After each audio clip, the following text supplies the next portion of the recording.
Hello, hello.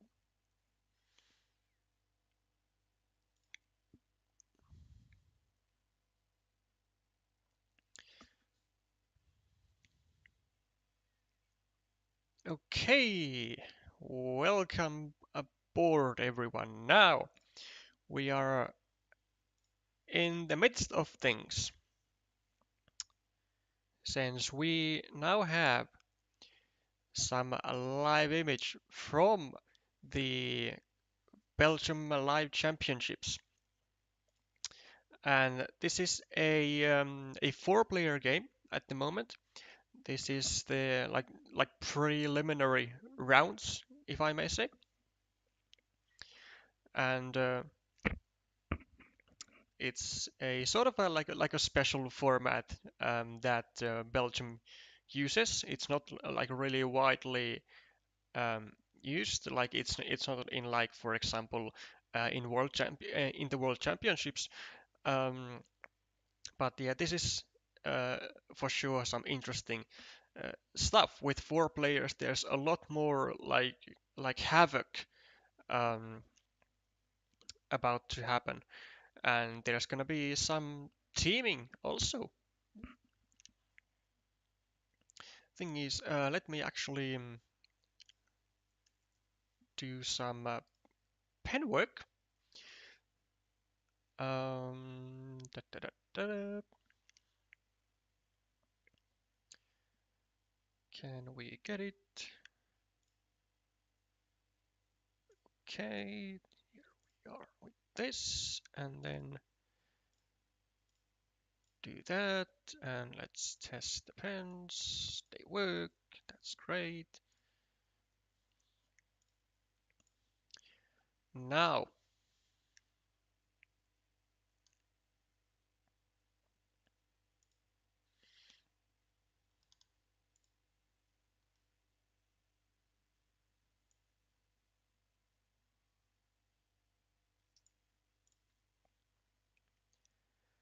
okay, into action we go.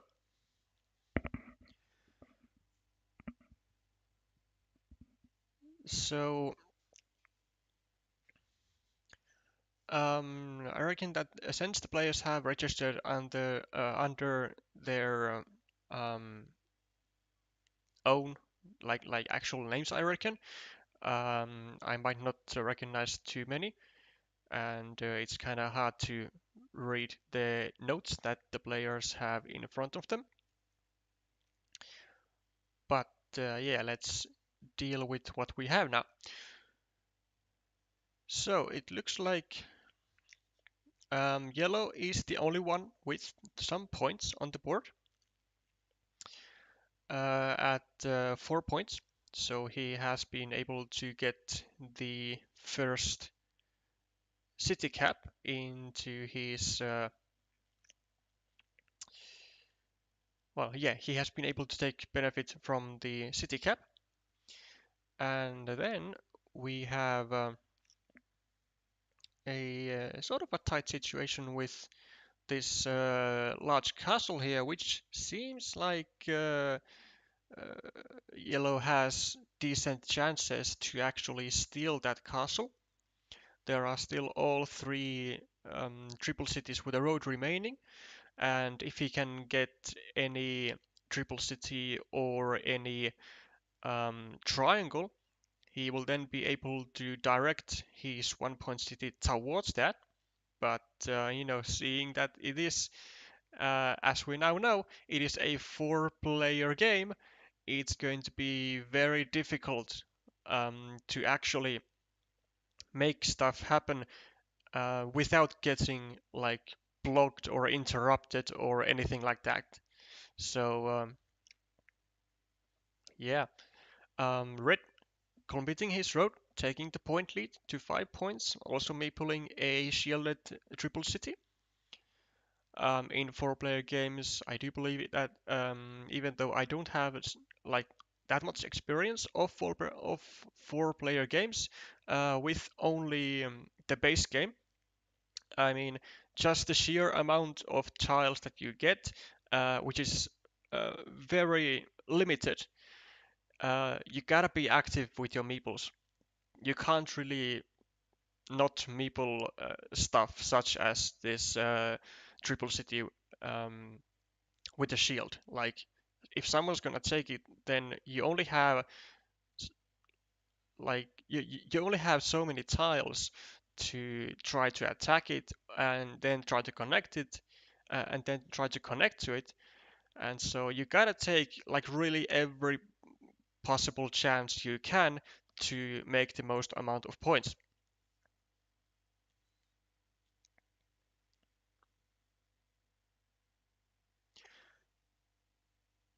A big bunch of points also has been awarded to red and yellow as they have been able to complete a shared city at the bottom. So as you can see here, it looks to me like a 3, 4, 5, 6, 7, like a 14-point city. So a big feature for sure. Gonna give them a nice advantage. Also, yellow is in trouble with this 1-point city here. He will not be able to anymore steal the large city to himself.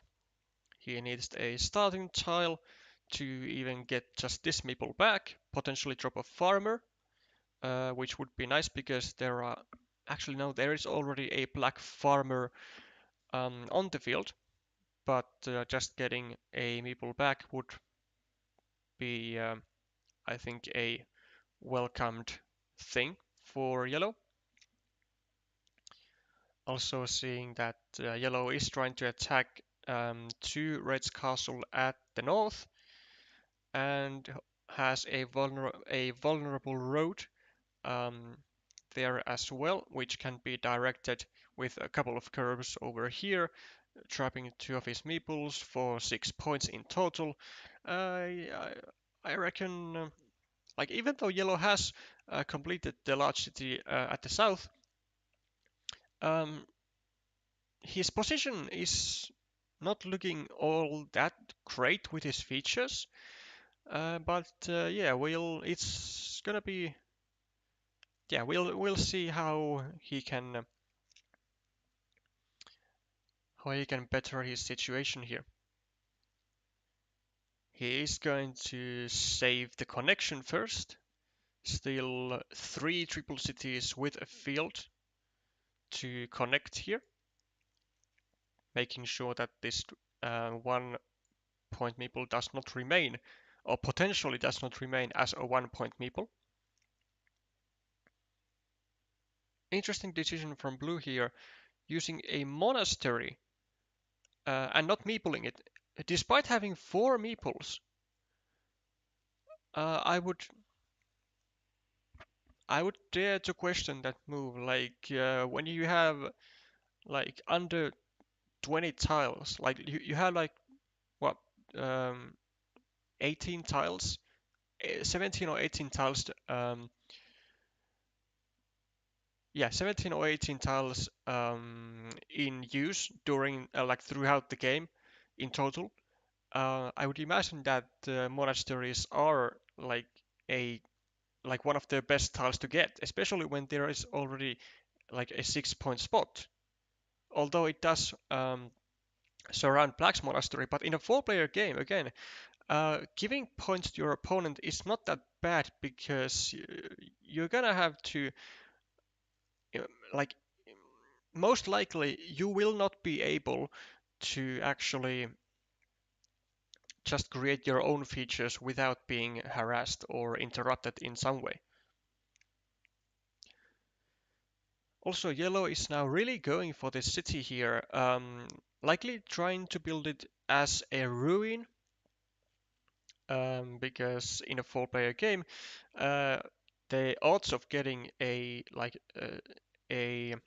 particular tile, say for example this starting tile that needs to be here, is very low.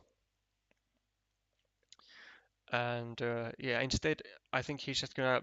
I think yellow is just gonna be aiming to build a large ruin and assisted with this um, city that he finished earlier. I think he wants to bank on the fact that he might not be getting first, but um, maybe he's going to be aiming to get the second place. Because the thing is that as far as I have understood the format, um, uh, every player gets points from all games. The first player, like in four-player games, the first player gets 4 points, the second one gets 3 points, the third one 2 points, and fourth one 1 point. And then also um, these players are going to be playing against the players that have similar like total scores. So they are going to be paired up against players with similar scores. So as of right now, these players have all already played one four-player game, and since this is the featured table, I'm not sure if they have all won the table, if they have all won their first games, but the chances are that they have because this is the featured table, so table one, and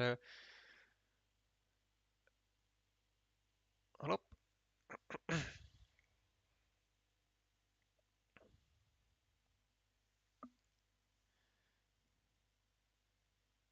Yeah, and so in this format, it might not be necessarily the most like the best tactic to always go for the win only, because the top 16 after all the four-player games have finished are gonna go to the playoffs, and to uh, and they are going to advance to the two-player games. So you don't need to be like finishing as the number one after the four-player games. You just have to finish in the top 16, which means that if you are constantly getting like final positions in your games, um, either top one or top two, you're gonna be like you're very likely going to be in the top 16, I reckon. So taking like extreme chances and going for the top one might not be the strategy to do here.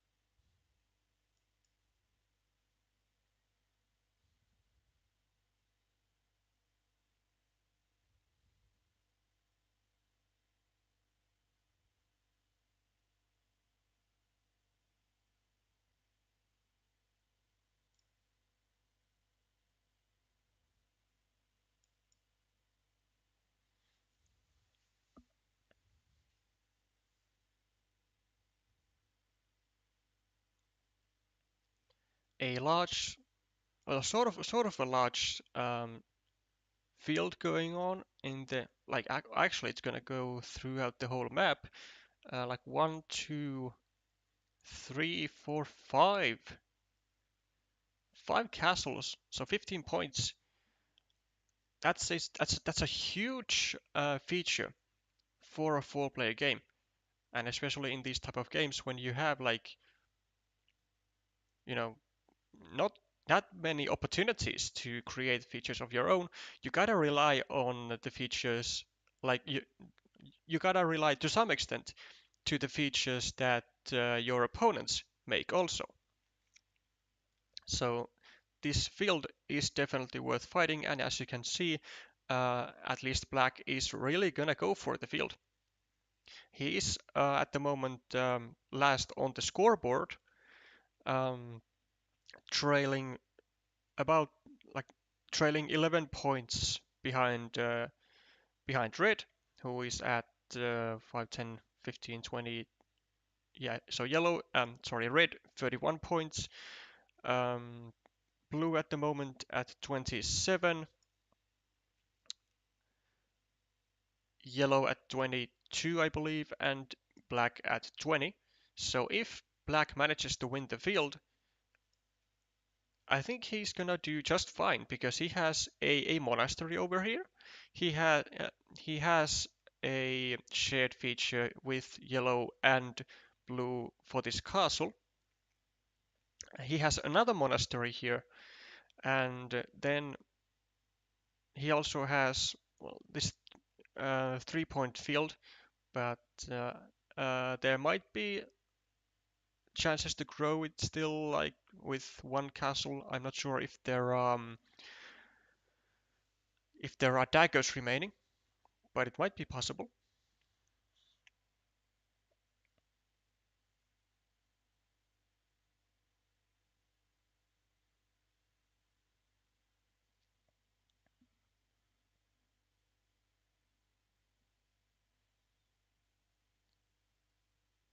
Blue also taking a field at the bottom, a just 3 points for now, but uh, with a double field tile could be extended to 6 points. Gotta be careful that it doesn't get sucked up by the black farmer though. But then it will just be a shared field. And the one that's actually controlling the large field is actually Red. He already has two meeples on the large field, on the large 15-point field. So it's looking like, oh, it definitely is looking, yeah, Red is definitely going to win this field. There's no question about that. I think Red might also win the game because he's at the moment he's even in points, and the players are now calculating the final points. Actually, not yet, but uh, they will very soon.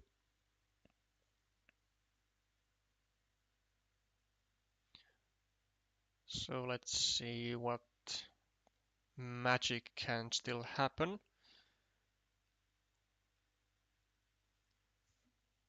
Red is also sharing this large castle or large ruin here. Has an individual 3-point field, a 3-point castle, 1-point road, and the field is really gonna make a big bunch of points. But the question is, with all the monasteries that Black has, is he gonna be able to actually get a second place? Or I don't think he can get the first place, but uh, yeah, who knows? It might be really tight.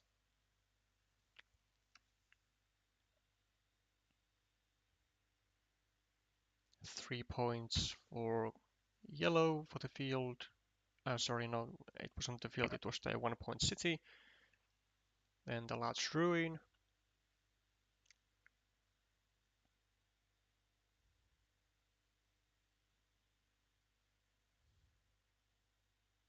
And 3 points for red. 3 for blue. And blue might be in major trouble here. Or is he? Yeah, I think so. No, actually, he got a bunch of points. Oh, it was a 9-point field at the bottom. Okay.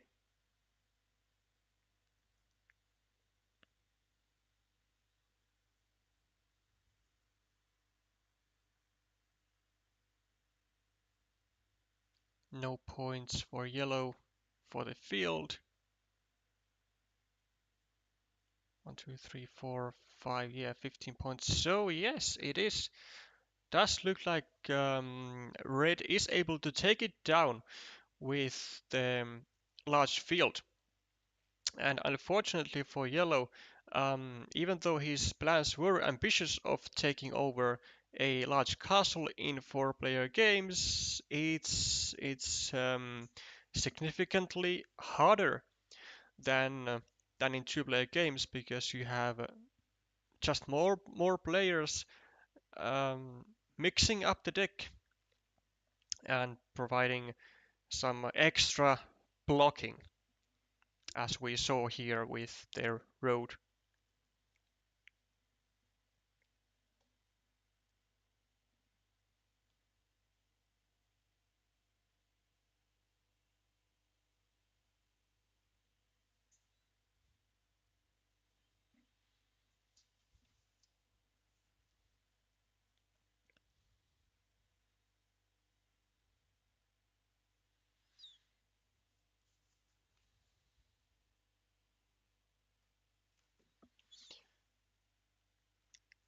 So red finishes at 65 points,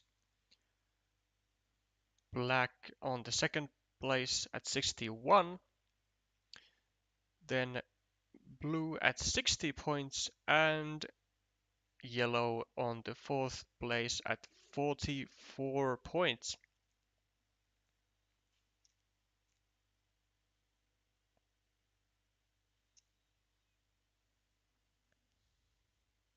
Since this is a live event, we are going to have um, large-ish breaks in between the games, so it's not going to be as fast of a tempo.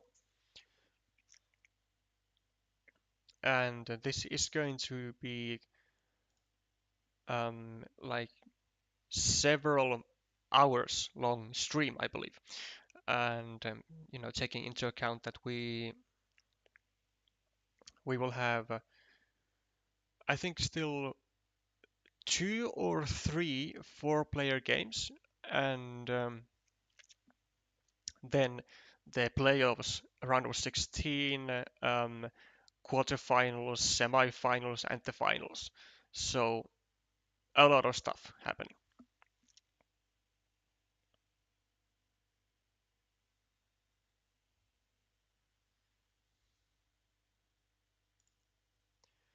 Meanwhile, we might actually also take a look if we are able to find the information on the event, so I can link the vital website to the chat. Open up. No, no, not this. Don't open up this.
Yeah, if you are feeling feisty, do provide the names of the um, of the table winners to the chat, so that way our both our winners get the um, let's say the reputation they earn, and also I might get some information on who are the players that are actually playing, and maybe I will remember a few of the names in the future as well.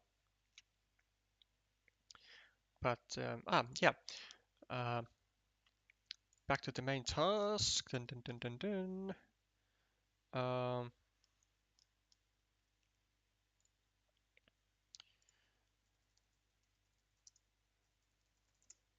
I think it was this here. Um,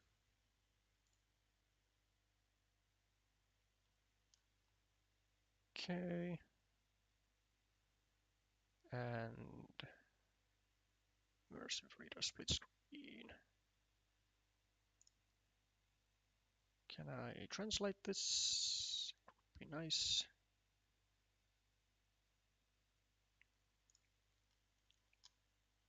Well, actually, it doesn't matter.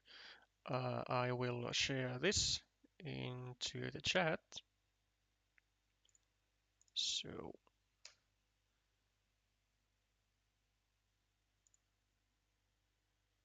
that should do that.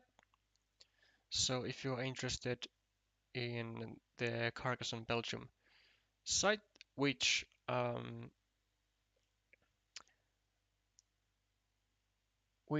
has the information of this tournament, uh, you are welcome to use the link. And then if you don't uh, understand the language, then just translate it to English.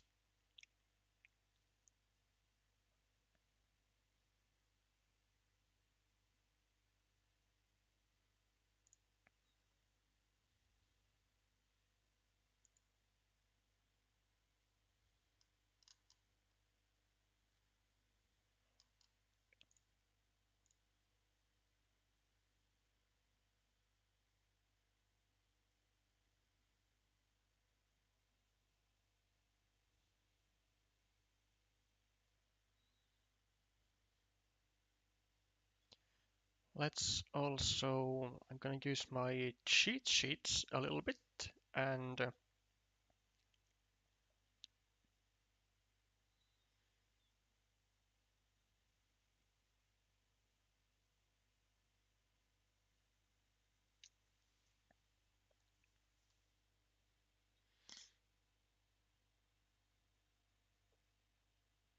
okay.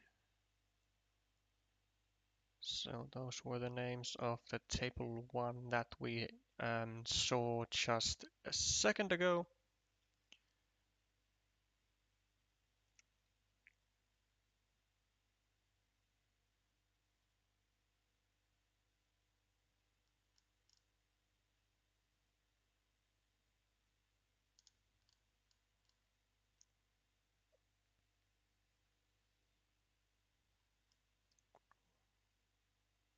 Wait, I don't think I should have any delay on this. It it doesn't say normal, small delay, very small delay. Yeah, shouldn't be, but weirdly it does. Weirdly, YouTube Studio does kinda disagree there.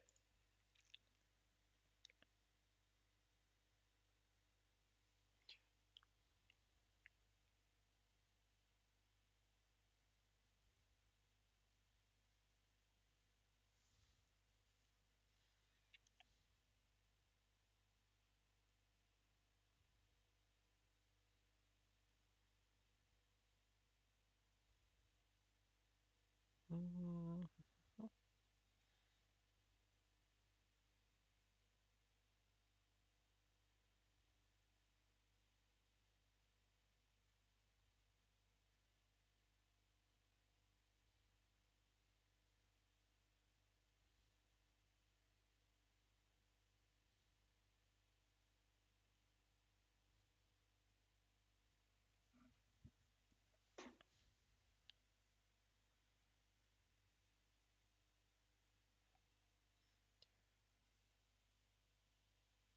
Okay, so I will actually post the schedule of the tournament to the chat as well, if I am able. So here,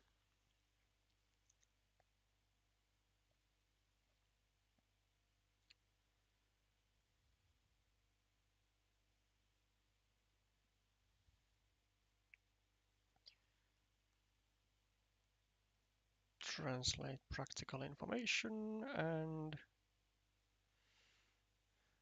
okay, so I'm gonna be posting the schedule that's on the website, but it has changed a bit. So the second round was the one that we just saw, and so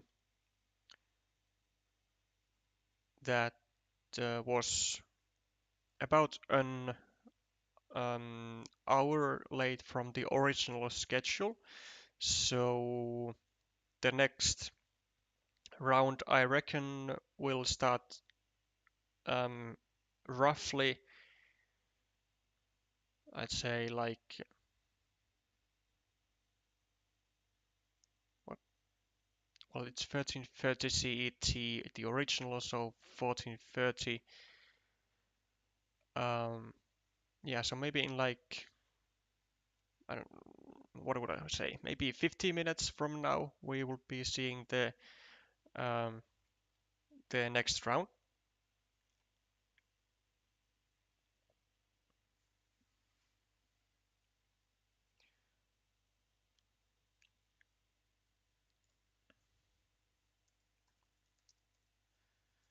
So let's do 10:00 first round, and yeah, well, unfortunately I can't do this all in one message, but do be like that sometimes. Then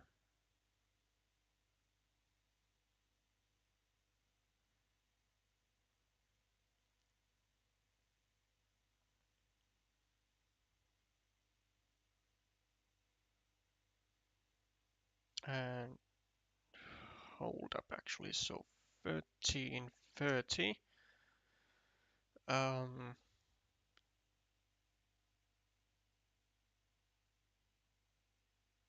Startup round.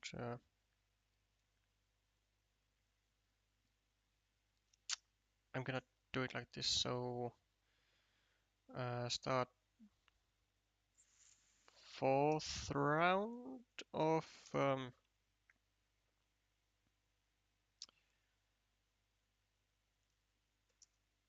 and 1v1s.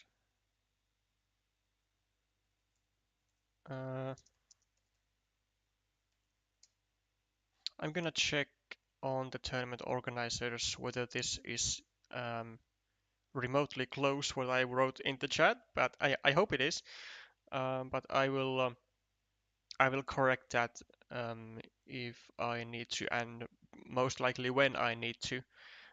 Do note that the times here are the original ones, so it should be like an hour added to like each one of them, just about.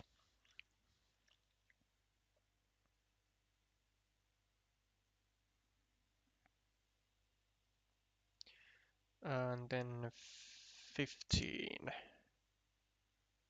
rounds.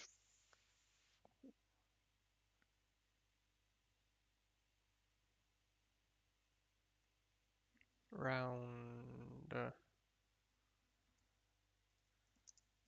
yeah, fifth round, and then 16:30. Um,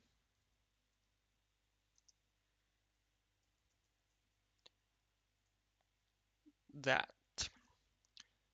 So yeah, and that is the original schedule. Now, I will come back to that as soon as possible. Let's also do this CET time. I should probably do this like on the side of the stream itself, but um, well, I will make that uh, if I find like a great way to do that, because I don't really feel like doing like 6 different text blocks is great. um,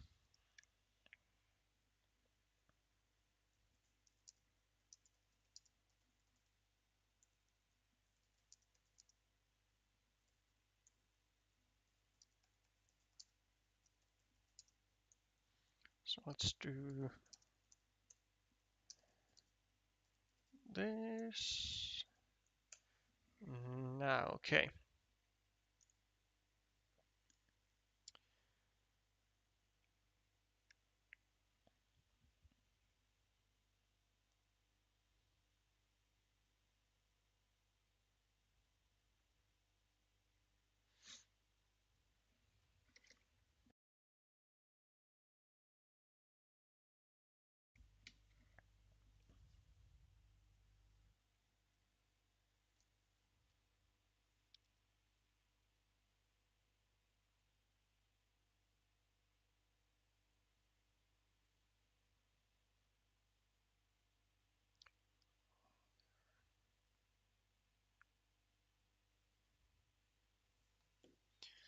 That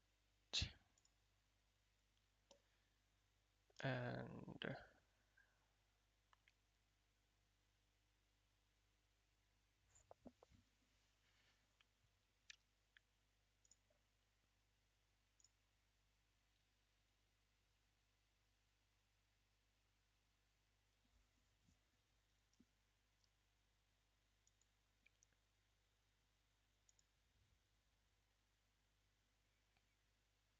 okay.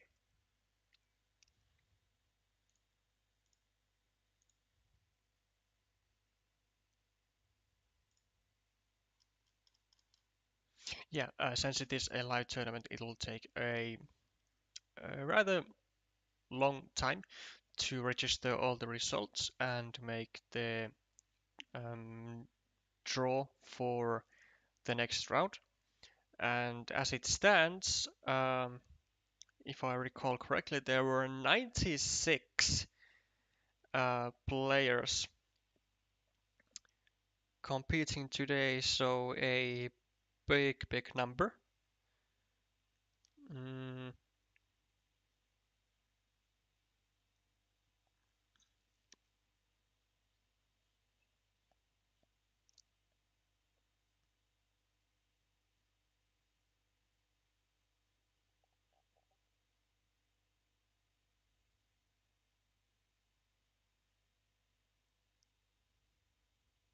I definitely saw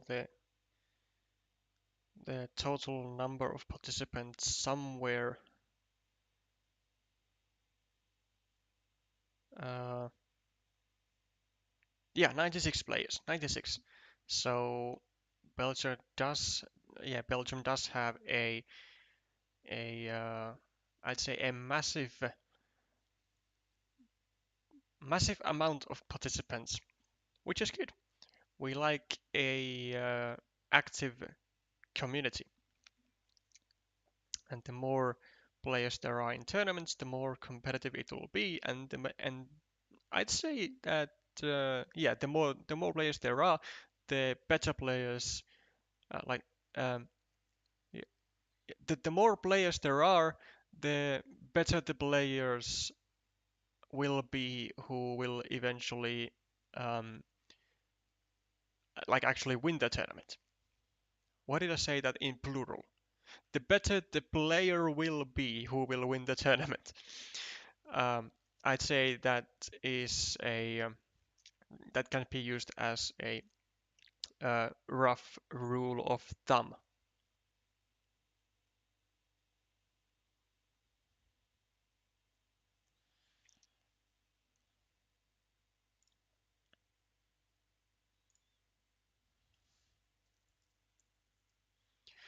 Okay, so there will be um, three four-player rounds in total. So two of them have already gone, and I hope I'm not going to jinx myself. But as I wrote in the chat, that uh, um, fourth round plus start of 1v1s, that means that um, at 13:30 CET original schedule time, when the fourth round begins, that fourth round is basically um, everyone who didn't make it to top 16 will be playing more four-player games, whilst the 16 players who scored the highest points will be starting the playoffs um, between each other.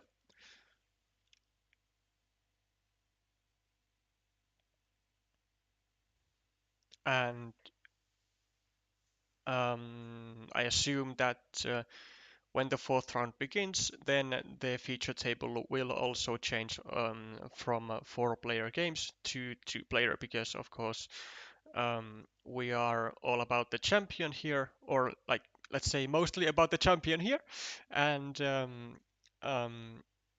we gotta of course cover the final games of the playoffs, and you know the games of the playoffs that lead to the finals, and so on.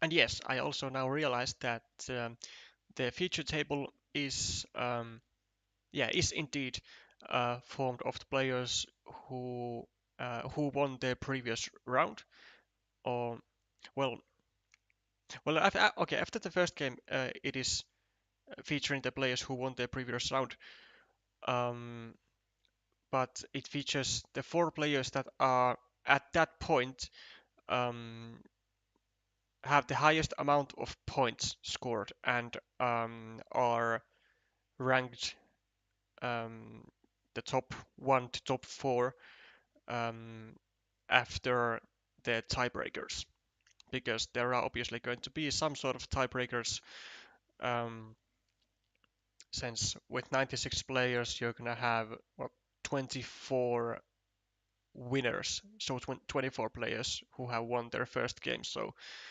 yeah, tiebreakers must be in order.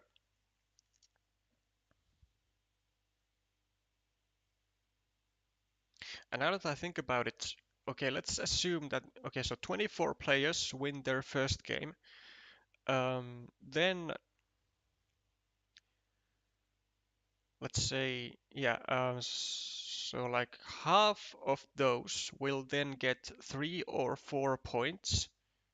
So that's 12. They are already then at 7. So 12 players are already going to be at 7 points. Actually, that no, no, actually, that's way more hard. That's way harder to do, because if you win the first game, then you can be either second or third and have 7 or more points. But also the ones who were second in their first game can then be first in their second game and have 7 points and be in the midst of things as well. So yeah, maybe we should not um, trouble ourselves with that information. It's gonna get real messy. Maybe we'll just leave that to the organizers.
Actually, I will also ask if there is a participant list available.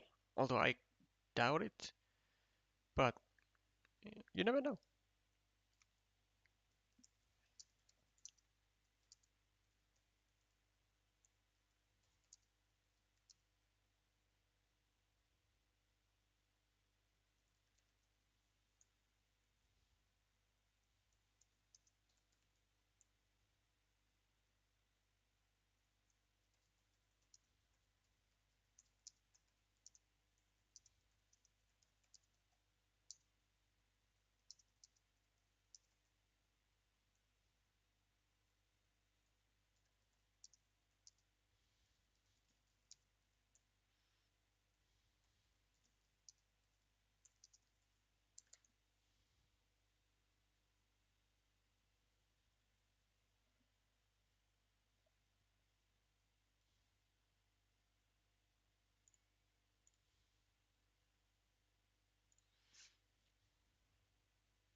Okay, so I'm going to say that uh, I'll give it like maybe 10 minutes, 15 minutes uh, for the next round to start, and we will be back after that. So let's do yoink and um, let's do 13. Yes, so maybe let's say yeah, let's say 13:30 CT.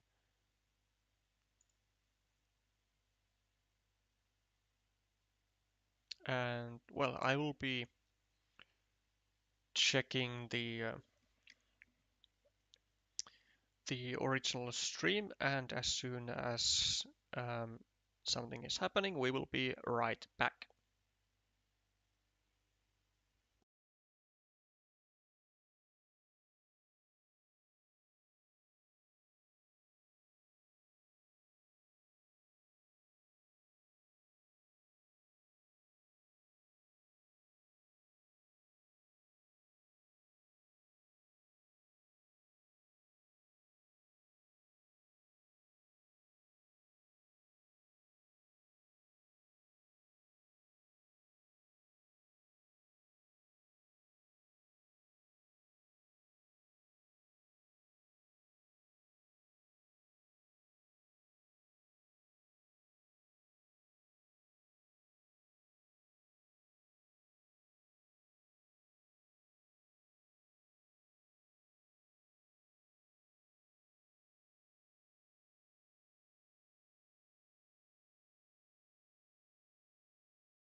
Okay, we are back. Although the game has not yet started, um, we were already past the break time. Not that it really matters though. Um,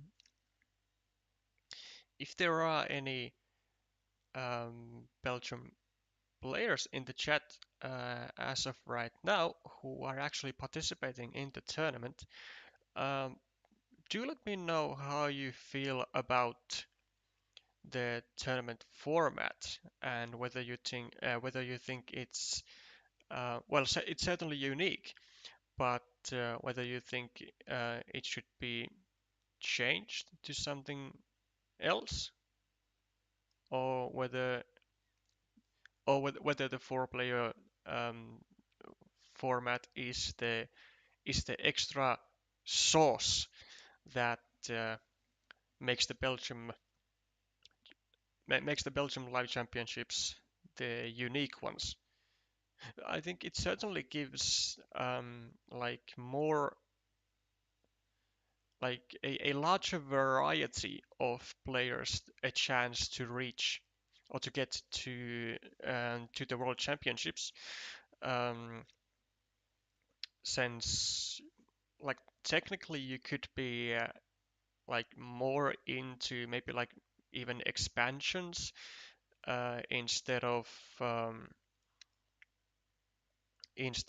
just a two-player games. But uh, then again, you still gotta like yeah, you still gotta shine in the playoff stage. So you still gotta win like four um, 1v1 matches, and given the um, given the splendid um, two-player game players that Belgium has, uh, it's not like an easy smooth ride to victory. Like who you no matter who you are. Like if we take a look at the World Team Carcassonne Online Championship team that Belgium has, um, based on the scrim that that Belgium has had against Croatia just 2 days ago. I mean, they have a lot of experts, like a lot of talented players, which are which I would dare to say that are all not um, focused into four-player games. Although maybe that is something that the that like maybe that is something that specifically Belgian players will uh, shine more in, as it's as the format of this championship is very unique.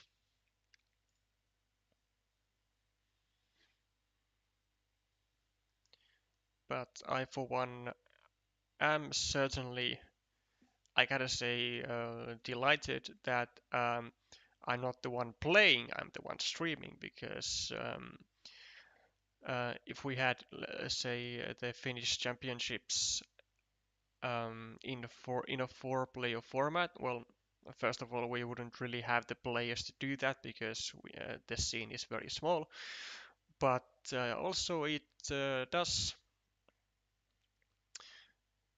I think, um, have quite a bit of like extra luck involved, in a sense that you can't really control as much of the gameplay as you can in a two-player game. And in the World Championships, like it's not gonna be a four-player game. It's gonna be like strict one versus one. So, and in most cases, the better player wins. Of course, luck does have a sort of a aspect in in 1 versus 1 as well, but not as of a yeah, it doesn't play as vital role as in 4 players.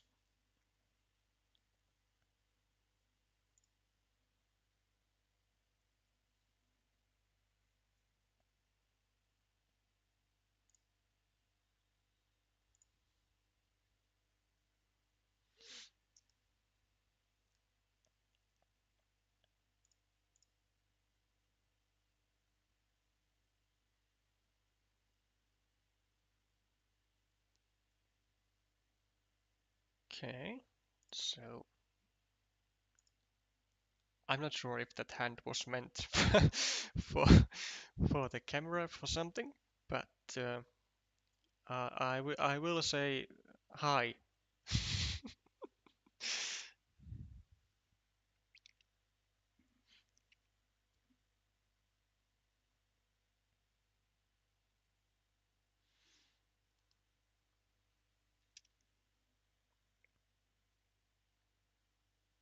Interesting note though. Yeah, as I have heard before,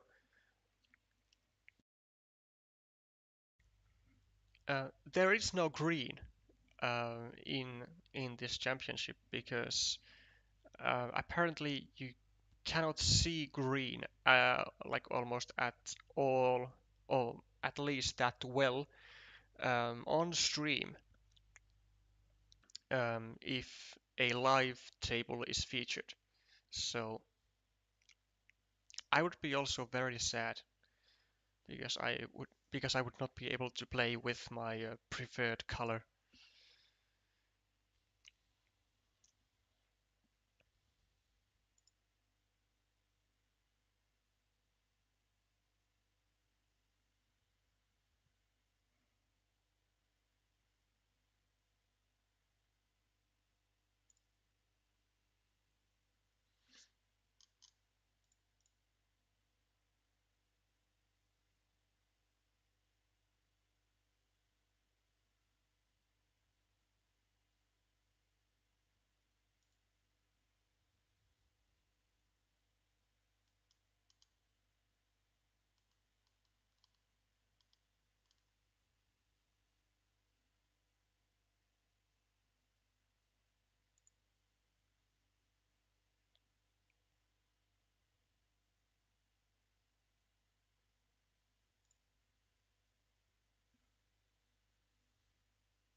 I wonder um,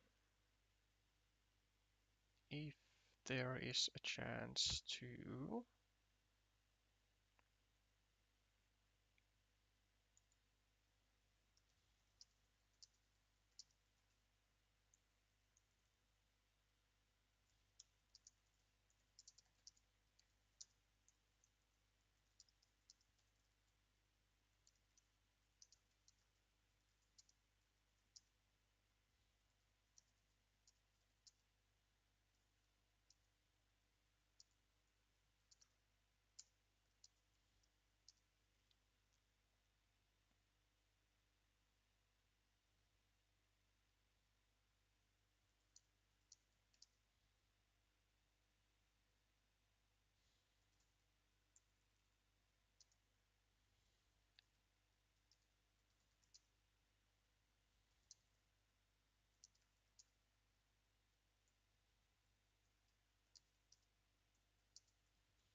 I wonder who is the highest rated Belgium player at the moment. Belgian Ghost. But is he a... Does he play a regular version? I mean, he does, but it's turn-based. Um,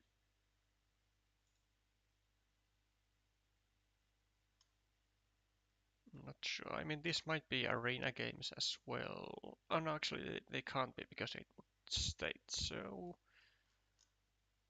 Um, okay. Let's see. Dun, dun, dun. Ghost. I think Bartholomew is an expansion player though.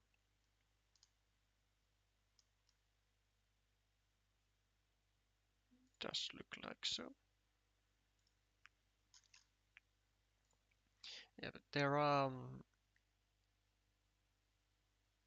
some great players playing today in the live championships. Um, Notably, Yina, so Nicolas Victor, as well as, I believe, um, Obi Wonder and um, maybe Crafty Ref. Maybe I'm not putting like I'm putting uh, quotations on it because I'm not entirely sure.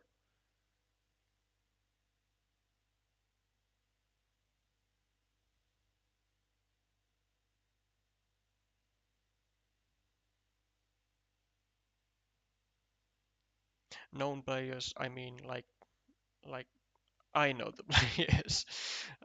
There are there is a most likely a lot of like known players to like to the community, but that are not known to myself.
Crafty has undoubtedly practiced for the championships, but I'm still not sure if he's in it.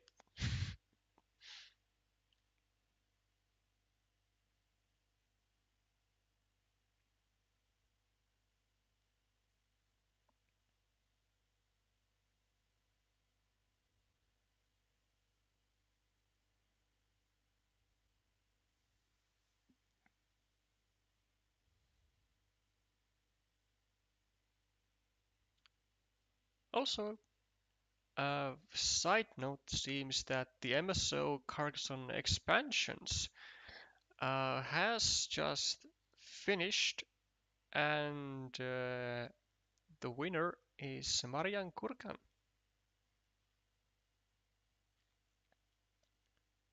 I believe he was either the MSO winner or the world champion from 2019, I believe. I want to say the world champion, but I can't bet on it. What we can check though, um,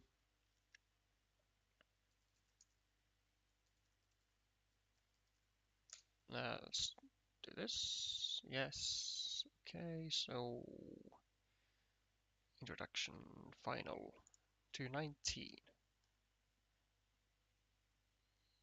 Indeed, 2019 world champion.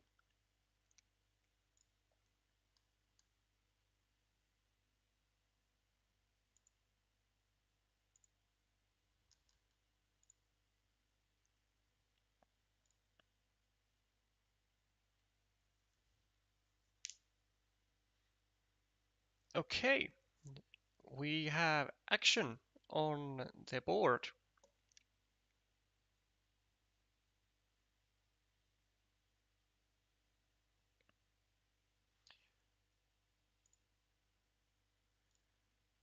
And okay, let me see.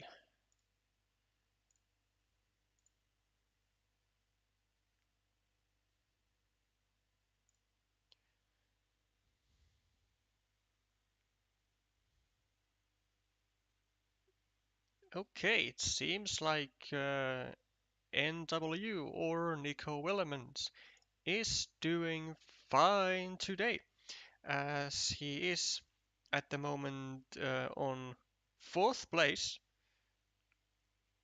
and so he has, yeah, he has then won both of his games, and he's gonna be in the feature table. Then we will have Klaas Kovaerts on rank 3 at the moment. We have Maud Guaniers on rank 2, and the current leader of the championship is Harlinde de Wolf. So these are the 4 players that are going to be playing in the feature table um, at any given point now as the next ones. The starting player will be the 4th player in order, so it will be Nico Willemans who will be starting this 3rd game.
Okay, but we are now in on the 3rd game. So great stuff. Um, Let me see that you can actually see it. Dun, dun, dun, dun, dun. Yes, you can. And yes, let's go. So early stuff. Blue in the lead with 4 points from the initial castle. Then we have a huge ruin or huge castle building up on this site, controlled by blue and red. Noteworthy that uh, blue player is Nico Willemans, so he is currently at the lead and is looking quite yeah,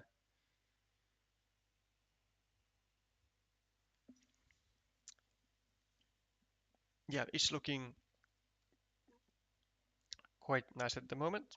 I reckon like maybe he wants to just share this um, yellow road, so just maybe go here and meeple the 1 point road instead of taking 2 direct points.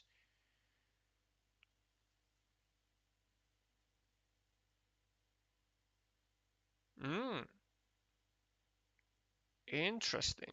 Decides to go on the field instead, so he definitely has a another tactic than in two-player games.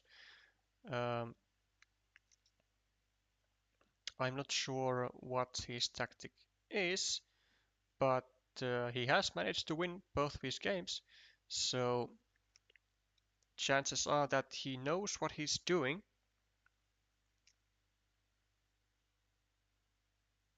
And it's looking like it could be a rather nice field if a curve goes here, then there's gonna be chances to have multiple castles, just like maybe 1, 2, 3. Although now it's unlikely because red is trying to invade the large city with the second meeple.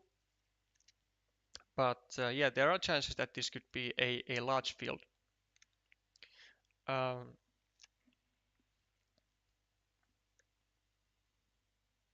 Yellow was able to get a nice curve, directs, like pre-completes a loop, and gets a 1 point city in a safe position. Green taking 2 points and extending his castle. Yeah, blue trying to equalize this small city, trying to get a triangle, or in an ideal case, a divider, then get two more castles on his field and drop a second farmer, I would believe so. And yeah, like you can see how uh, much the things change in a four-player game. Like in a two-player game, you would just take 2 points here, direct the city cap like to the left, and just be happy. But now you gotta just you gotta do a lot of sharing the points. And boy, that's so wow. This curve hurts blue so much here because it restricts the field by a huge margin. It cannot now be extended to the north. It only has this castle and this castle like that can be potentially completed, but which might never actually be completed. So a new strategy for blue, going for this castle with his second meeple as well, together with the red.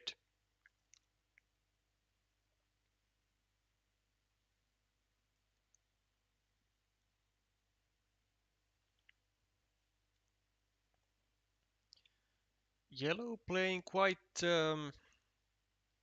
passively here, I think. Um,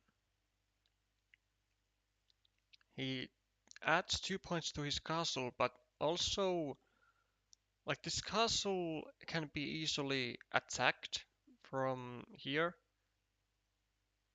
But then now that I think about it, like yeah, cause I'm like I'm thinking of this game uh, as a as a two player,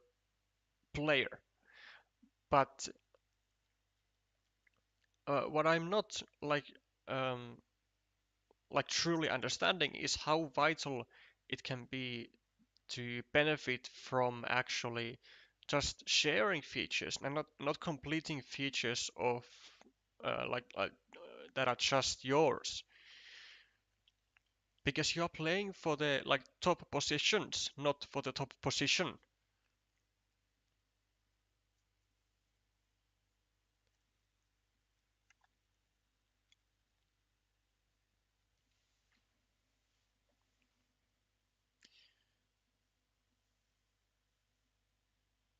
Both players are able to successfully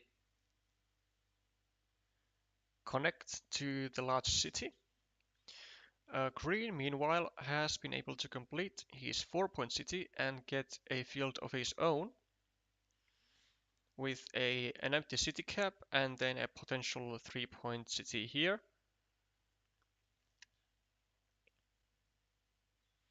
And like you see, this farmer by blue is really not gonna be that lucrative,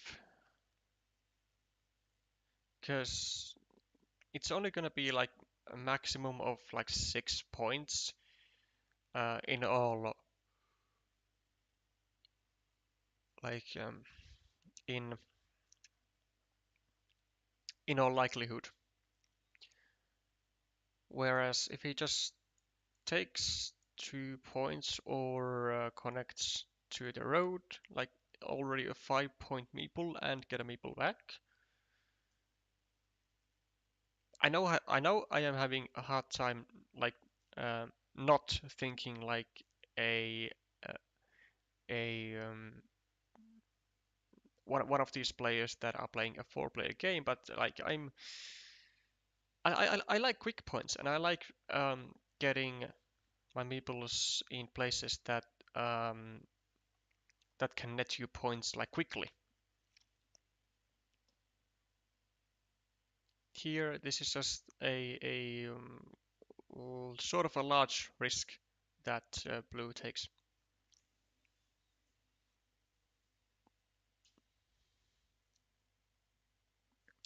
Choosing monastery for yellow. Still has 3 meeples in hand, so definitely going to meeple it. And now blue's um, blue's farmer is just like really boxed in. Like this, it's surrounded from every side by roads. So now it's truly going to be a maximum of 6 points.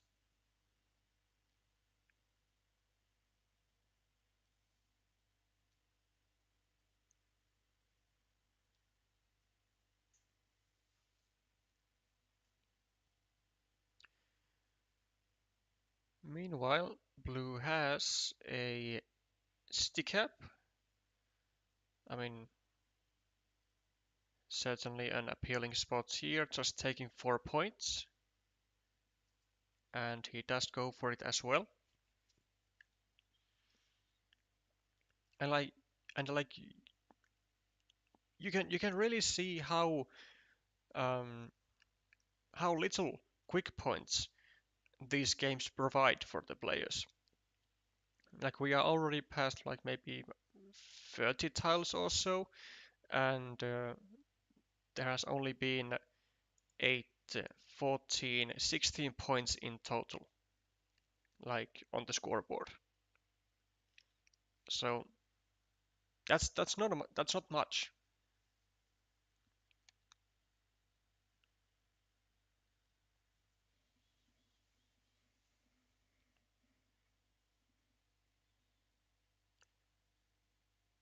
here green trying to share yellow's castle and trying to also get another castle on his field, making it a 9-point field. This field will get attacked at some point, like 100%. Yellow managing to surround his monastery, complete his 4-point road, start a castle, just a wonderful, wonderful tile. And now we see the field getting attacked by red. Red still has 3 meeples in his hand. And whoa!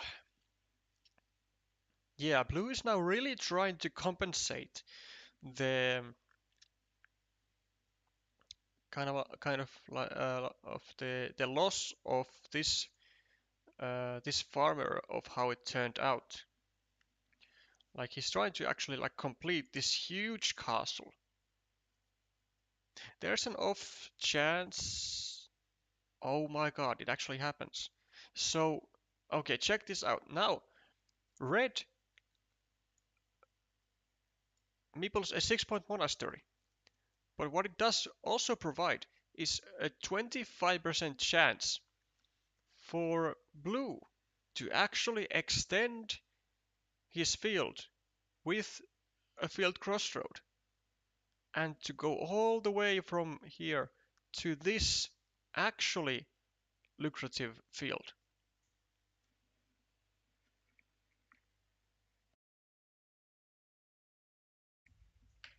So now not only did red get points himself, excuse me, not only did red get himself points, but also he allowed a window of opportunity for blue to make use of his field meeple. Even though it's only 25%, it's still better than it was likely going to ever get. Red not meepling another monastery. There are still one triangle with field remaining and no other tiles to fit there. So with 2 meeples in hand, yeah, I imagine that is a good decision because a 25% chance to get a tile that you need for 3 meeples is not that great. But there is now another potential attacking spot to the field over here, and oh my god, wowzer, yeah, this is exactly what they are doing. They are, like you see, cooperation. Cooperation in a 4-player game is just huge. Shared features like actually getting completed. Like this is the stuff you don't see in a 2-player game. Just actual teaming. Because they are kind of like forced to because that castle was their win condition and now they are looking just fabulous at the moment in this game.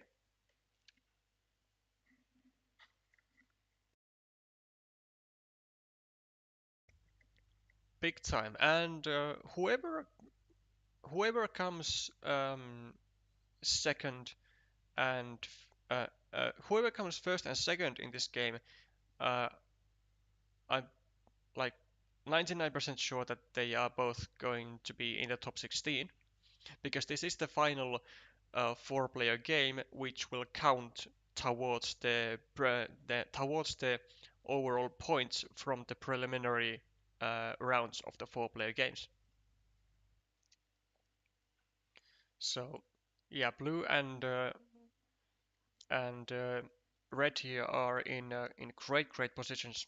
And now, um,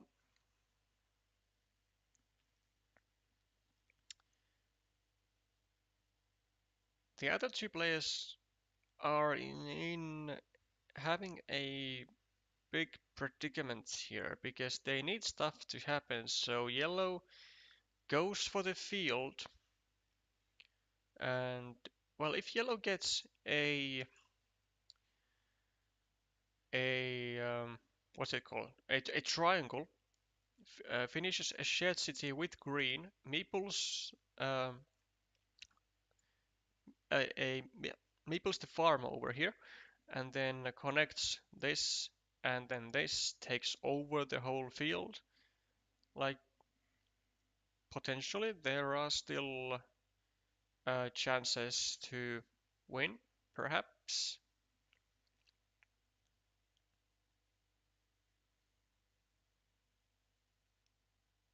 Not the best tile for blue here. Not really a great use. Like he has four meeples, he kind of has to meeple because I think with the remaining tiles he has to meeple something. Because there might not be even enough. Oh, wowzer. Wait, is it green or red who made the move? It's green. Green made the move. So okay, well with this castle, red is now looking even better. And I think with this castle, red is I think the definite favorite at this moment to win the game. But green kind of had to do it because green had to do something to catch up on at least blue, and he's hoping to get at least the second spot. Because even though the players can get through to the top 16 with 11 or 12 points, um, being or in other words being a third, sorry, not third, but first or second, then the third place in this game, I'm not sure will be enough. It might not be.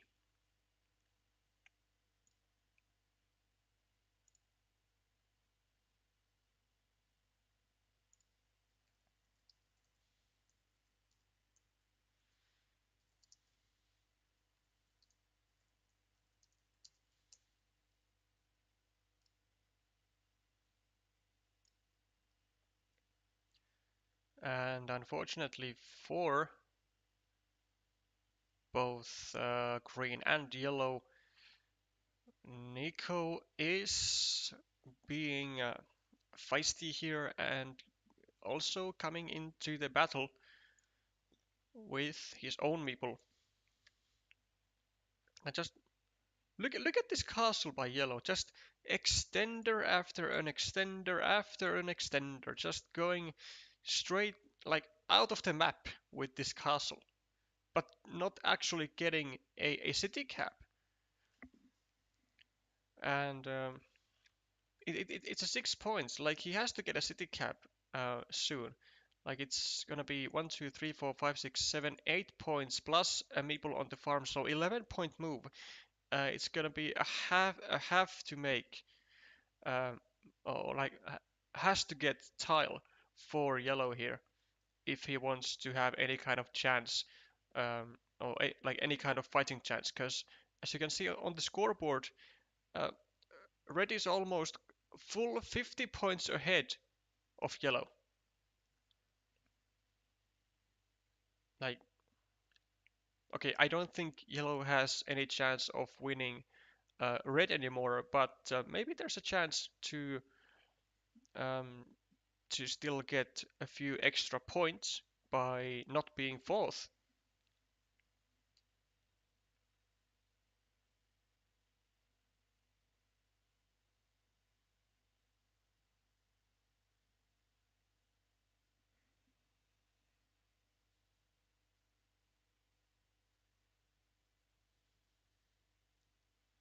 Nico meepling a monastery.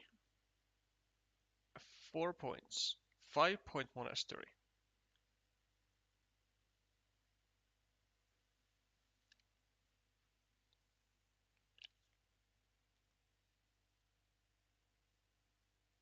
And what? Ah, yeah, there was a an effort of red coming to the field via curve, but it is swiftly prevented.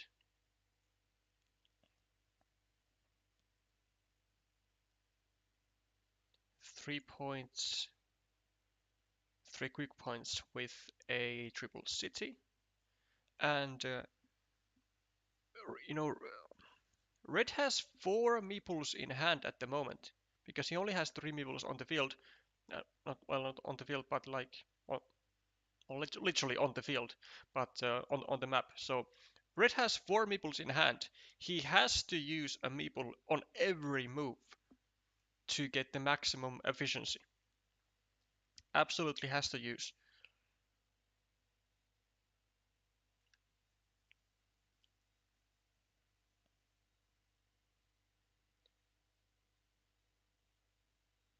Nico taking it slow, trying to build an 8-point city, trying to complete it, and then maybe drop a farmer too. Or actually, not just maybe, he will drop a farmer if he manages to complete the city. But also, oh, I'm not sure at which point, but look at this. The final remaining field crossroad was indeed placed here, and Nico is getting to the field. Unbelievable how this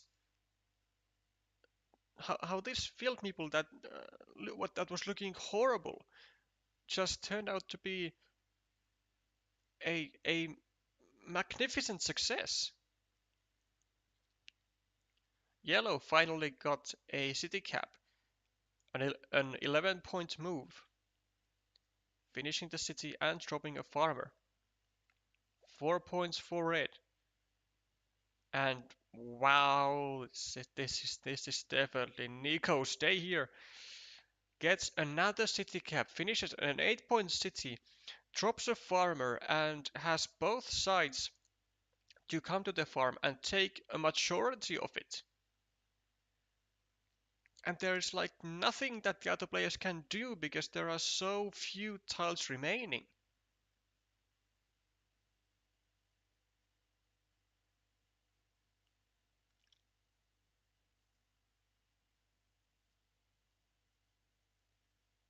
With the features that Nico has, if he manages to win the field, he is still trailing behind Red by a couple of points, but he has 1 point, 6 points.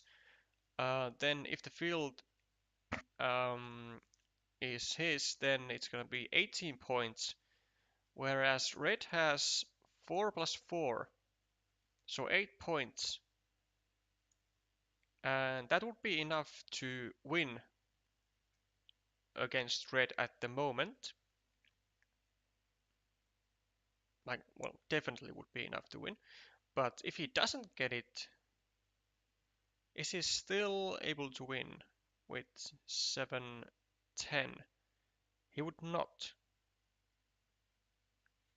Red getting 4 extra points. And these are about to be the final tiles for each player. I believe all tiles have been now drawn. And Nico gets a connection. A 12, oh sorry, takes a majority on a 12-point farm, plus gets a a 3-point road as an extra. And also just look at this, like this yellow farmer here has been there for ages, and there was just at no point did yellow get any sort of tile to go here and connect to the farm.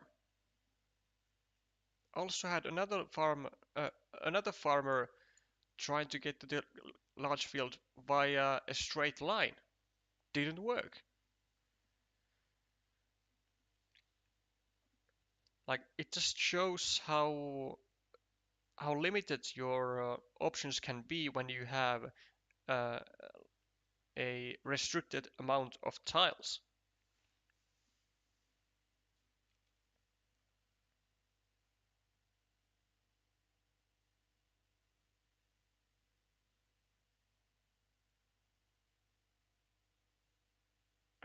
Field Monastery used as a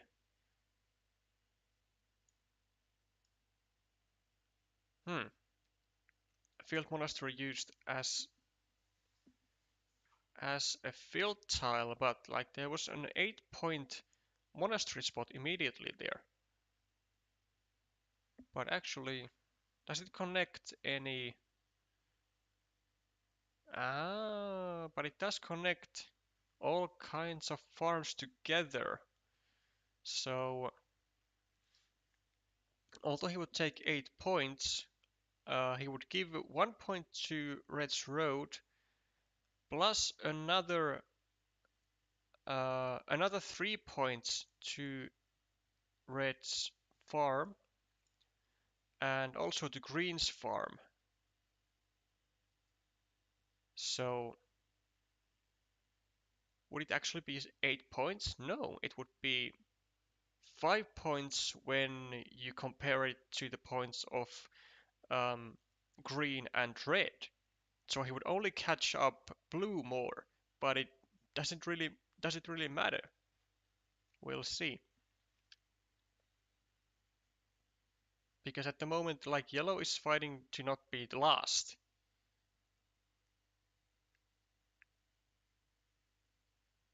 And yeah, this was like if he's fighting like specifically against green only, then this was definitely the better move, because otherwise it would have been a 5-point move compared to green's points, whereas now it was a 6-point move compared to green's points.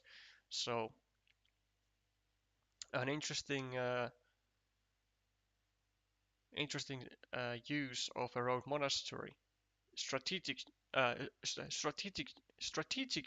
Oh my god, strategic use. Yes, that's the word.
Also, an interesting way to count the points, kind of like swirling the meeples to a big clump.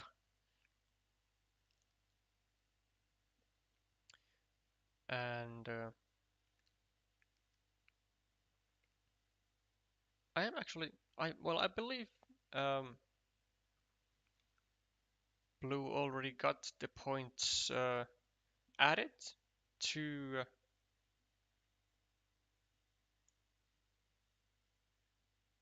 to his scoreboard. But if not, then Nico has managed to win three,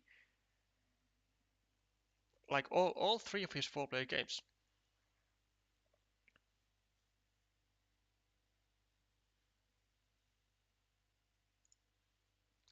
Let's have a look-see.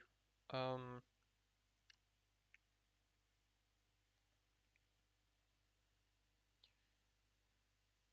so if Nico was fourth, then yeah,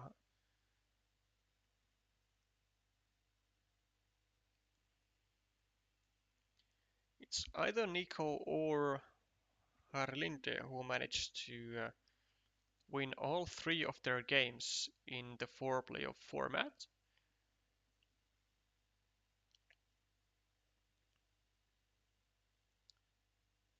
We'll see with the final results when they are offered. Though when the game is considered to be like officially ended and the players have left the table, then we'll see with the final scoreboard, and we'll make sure whether blue's points already got added to the board.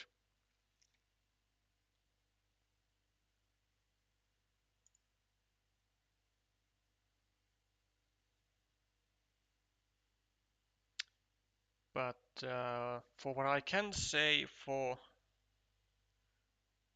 certain, I think, is that both Nico Wellemans and Harlinde de Wolf will be in the top 16. Now, I don't know about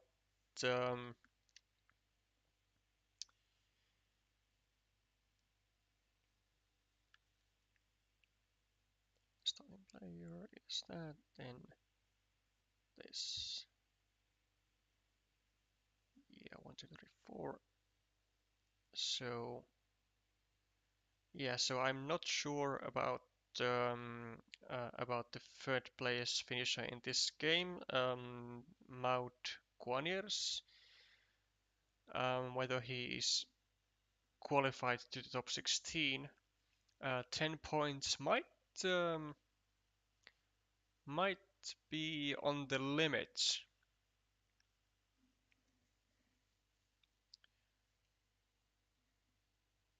Which also goes to show the brutality of this format. Like even though you would win both of your first two four-player games, you are still not guaranteed to get to the top 16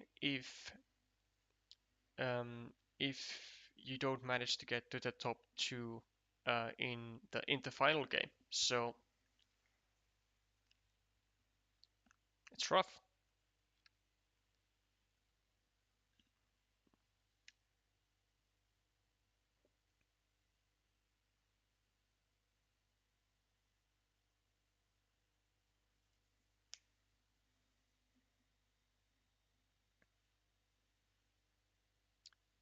It does look like the hassle is now gone, and since the scoreboard hasn't changed, uh, I assume it is Harlinde who has won the third game, is going to be the first, is going to be the highest ranked player after the preliminary rounds with 12 full points, and Nico doing just fine with 11 points. Not necessarily going to be second in the complete rankings, as there might be yeah, as there actually can there be if okay, let's have a quick pause again. So there's going to be 24 players who win the first game, then um, 6 players who win the second game, and then yes, so that means that there has been 2 players who have also won their 2 first games, but have not played in this table. So um, there might be someone else also who is at 12 points, but it is not certain.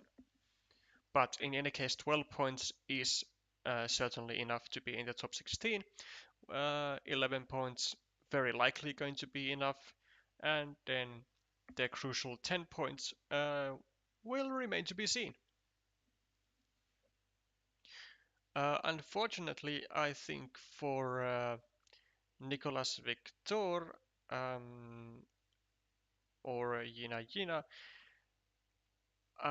he did win his first game, but came fourth place on the second one, and I don't think 9 points in a case that he wins the third game would be enough for top 16. So unfortunately, I think we will not be seeing him in the World Championships, at least as a player. We might see him as a supporter like we did also last year, and I would certainly love to pay my respects to Nicholas if I get a chance to go to Germany in October. So lovely stuff. Now we will wait for the final results. Likely, some other tables um, have not yet finished, so it's gonna be a while to wait before the next round begins. And the next round, I believe, is going to be the two-player games. So we are going to start the playoffs at the round of 16, and we will have a one two-player game, then another one as the quarterfinals, then the third one as the semifinals, then the fourth one as the finals. And after the fourth game, we have a champion to be crowned, and we know who will likely be the representee in the World Championships, assuming that they accept their fate and um, agree on um, representing Belgium in the World Championships.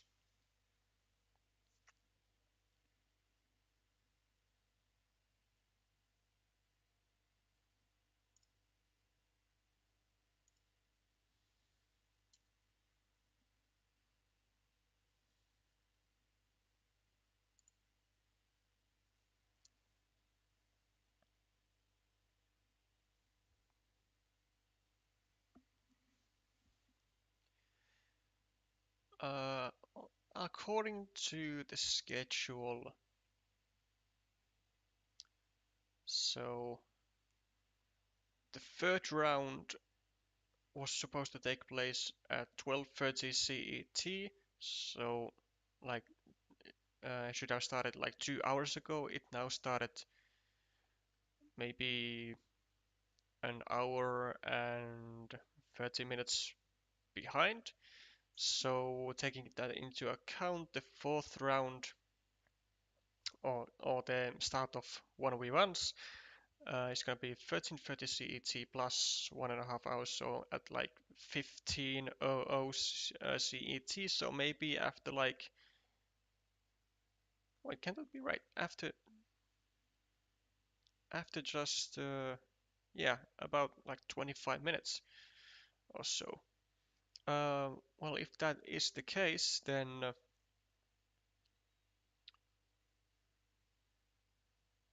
well, that's good.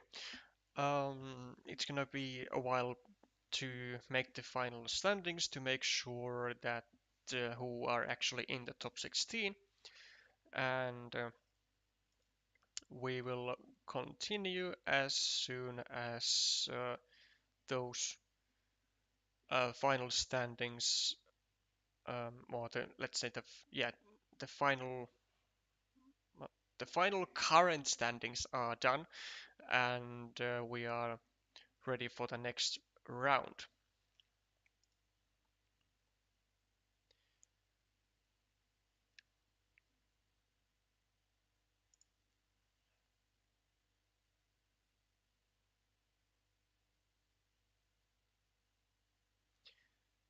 So let's get to a break. I will grab something quick to eat, and we will see again maybe like at half an hour or so.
Okay, we are back.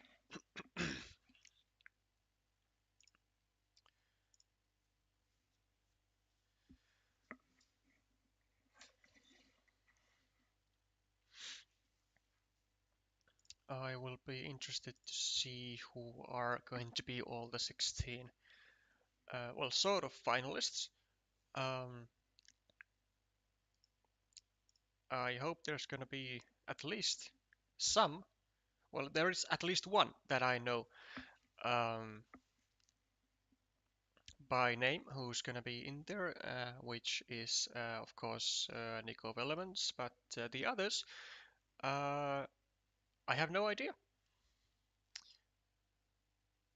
And also we'll see, we'll get to put those names behind my in the back of my head. And since we are gonna be seeing some of those play in the feature table, and since it's gonna be a two-player game, which is totally where my expertise is, instead of the four-player, we are gonna be having a feast over here.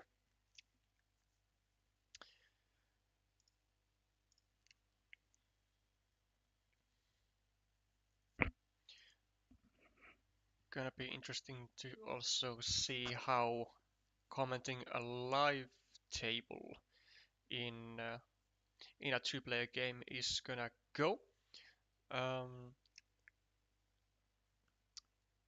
with commenting the four players, it's always like kind of difficult because I'm used to commentating on the BGA games. So and you know in BGA you can of course zoom in and out as much as you can and move the table and all that great stuff. But here there is of course a great amount of preparation by the tournament organizers that always go into action. And yeah, sometimes it's uh, sometimes it's a bit easier, sometimes it's a bit harder, but sometimes it's a bit harder. But as this is my first experience of this, then this is gonna be the yeah, it's gonna set the level of difficulty, you know. And I can kind of uh, mirror the future experiences to this, and then maybe have some say on like what was better and what was worse in like future streams if I have the opportunity to commentate more like live tables, which I think would be nice. Although I'm not like um, used to used to streaming with like long breaks in between like this. Um, no, well, that's just how live tables work.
whilst we wait for these players to start the next round, let's see how what other news is there. If you don't know, uh, Carcassonne.gg is uh, nowadays, ever since the start of 2024, kind of like the news site of competitive Carcassonne. And you might want to check the website out. It is hosted by Sergei Zaharenko, or maybe I would have to say it's like hosted by Carcassonne Ukraine, but because Sergei is like the most uh, like the public face of the website, I'd say, then yeah, that's why I said that it's hosted by him. Includes a like uh, match announcements of various type, and also um, tournament information of incoming and past tournaments, their winners, some other stuff, analysis, video speeches, podcasts.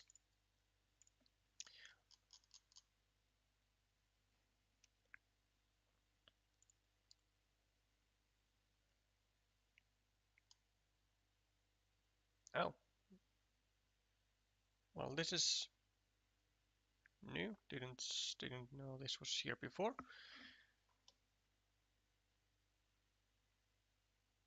Oh, it is facts.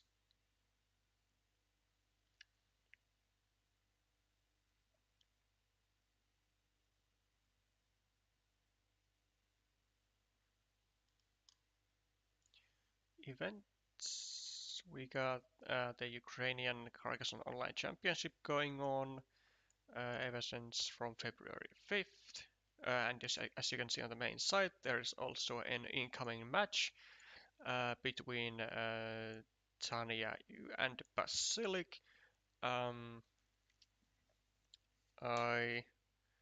can't remember the names by heart, but luckily I have made myself a cheat sheet for situations exactly like this.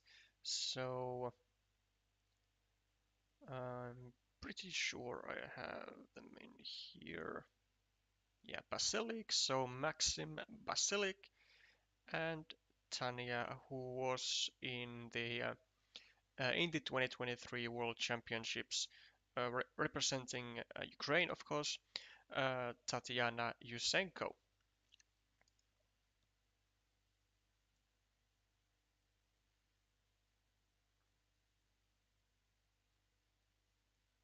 In case you missed, in case you missed out on the CCL, so on the Carcassonne Champions League, the results are in, or they have been in for some time now. And once again, congratulations to Vladimir Kovalev for getting a remarkable result and taking the first ever title of the CCL champion. I have covered um, co I have covered some of the matches of the CCL in stream forms, so feel free to check some of those out on my channel or on Alexei's channel as well, as he has done the same thing.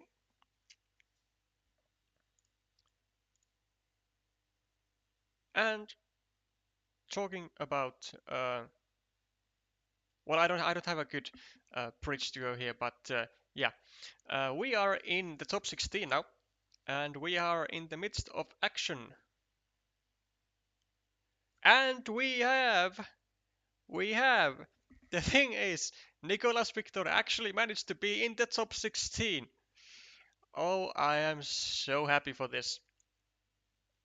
Managed to be in the top 16 just on the 16th place precisely. Ooh, okay.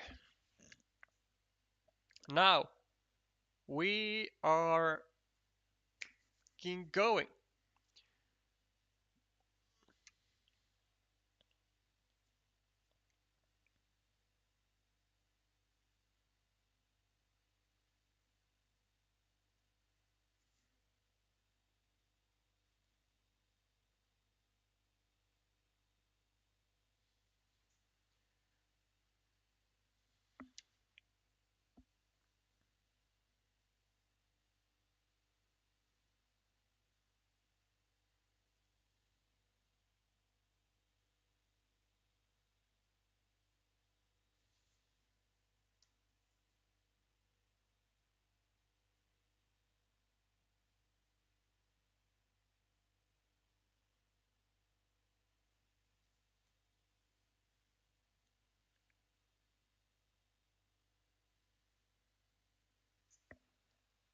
Ah, and there is now also a time limit.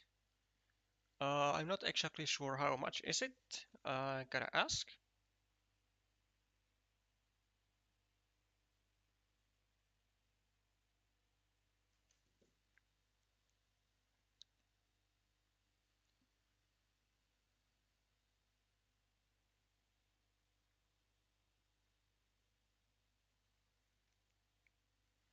Okay, so it's going to be the traditional 15 minutes per player. And if they run out of time, which they better not, it's gonna be a loss.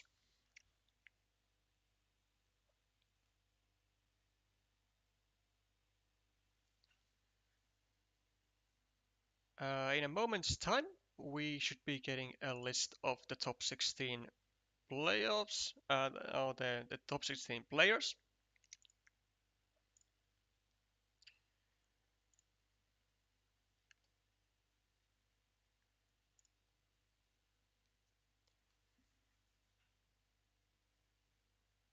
So this is going to be a shootout, of course. So it's gonna be a like best of one games, I assume, and yeah, 15 minutes per player. The winner goes to the winner advances to the next rounds.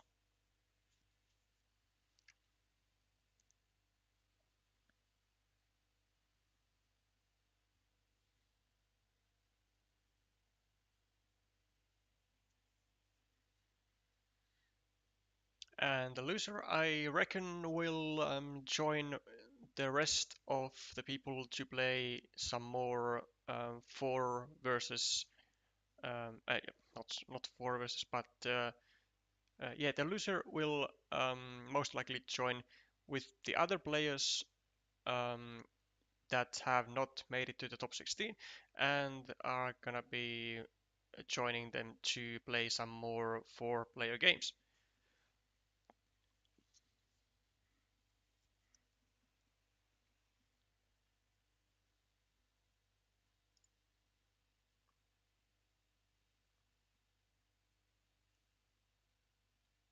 Sound is choppy, eh? Um, do you mean like it's like kinda cutting off? Like, to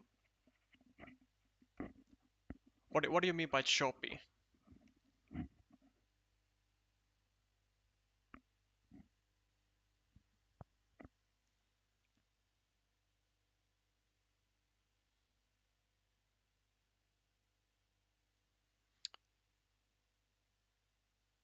One of the worst fears of myself actually is to have a look at the stream like afterwards and then realize that the the audio was like terrible. So if you can elaborate on what choppy means to you, then I will be all ears. Better to adjust the sound quality now than just after like 20 minutes or so.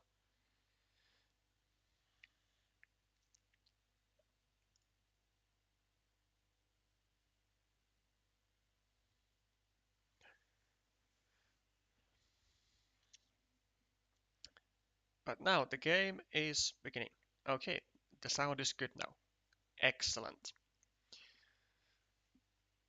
Yeah, so now we start the game. And oh, I immediately see something that I don't like. The player with the yellow meeples placed a straight road but didn't meeple it. I don't like this move at all. I mean, you always want to meeple um, the first feature you can. Okay. Whilst we are on the starting phase, we have now the top 16 players. We have on the first rank Harlinde de Wolf, so the winner of the previous featured game. We have Niels Ongena, Kenny Forres, Nico Wellemans, so made it to the top 4, Vanessa van Sina, Jochen K. Meulen, so Jochen is the player with the yellow meeples at the moment. Then we have Christine Coulon, Maud Guaniers, Lorenzo van Herwege, Bart de Jager, Christoph Gestelut, Christoph the other player in this table right now playing with the blue meeples, Fabian Mouton, Sherowin Smolders, Tanja van der Reden, Raf Meshoten alias Crafty in VGA, and Nicolas Victor alias Yina Yina in VGA. So there are a few names that I recognize, which is good. The ones that I don't, well, maybe I will after this championship. Okay, now let's get to the commenting part of the stream. So, um, playing with quite the pace here, which is not really surprising, given that in live tables it takes a considerable amount of time to actually like physically move all the tiles, so you run out of time like quicker than you might assume. Blue trying to take over a nice juicy 12-point castle, which cannot actually be blocked as of right now. But I imagine that Jochen will be attacking the castle like later on with a tile like this. This is a great tile. Not necessarily don't even have to meeple it. Ooh, Christoph not feeling like he wants to defend the connection. Instead just takes a meeple back and takes 6 points. Yeah, I can empathize with that. Now, does it come back to bite though? It doesn't look like Jochen has a city tile in hand, and he doesn't. Instead gets a 7-point monastery in a beautiful spot, which already has prepared another monastery spot right next to it. Could have also just blocked Blue's monastery over here, but you know, when it's when you would be giving up all the points from your own road monastery, it's not specifically like all that pleasant.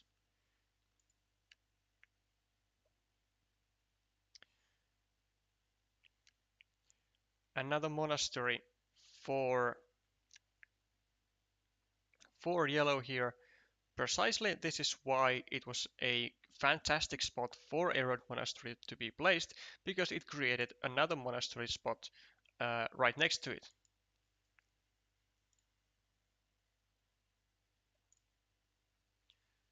a long road for blue, and here comes the block finally for Jochen here. Now this is a huge tile because now Jochen is winning a mini battle by 2 points, but uh, he's tying up one more meeple from Christoph. So massive advantage for Jochen here, getting a long-term meeple advantage. And long-term meeple advantage means that it's gonna be golden time for the player with the yellow meeples to fight for the field, because in a long-term meeple advantage you are gonna be the one with of course more meeples, and you're gonna be the one who can actually afford to like you are gonna be the one who can most often afford to place meeples onto the field. And wowzer, what a move. What a tile for Jochen here. Another monastery. What an incredible tile. Not only does he score does he score immediately 8 points, but he also does not have to even make a meeple investment for it, because he gets a meeple back from his other monastery. And now, even though it is very difficult to come to the field, I mean, the field is already compensated by the two monasteries for Jochen. So he is up on the scoreboard also by like 15 points, exactly 15 points, which is equal to the size of the field. But he has a 7-point lead. No, sorry, 5-point lead in monasteries. He has a 2-point road, so 7 points. So let's actually mark it down. So 2-point road. Then these monasteries versus this monastery is +5. Well, he gets it now back. So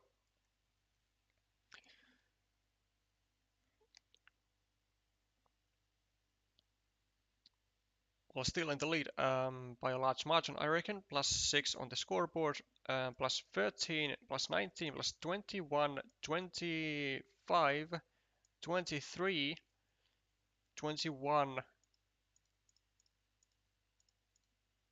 13. Well, actually, Johan is -2, but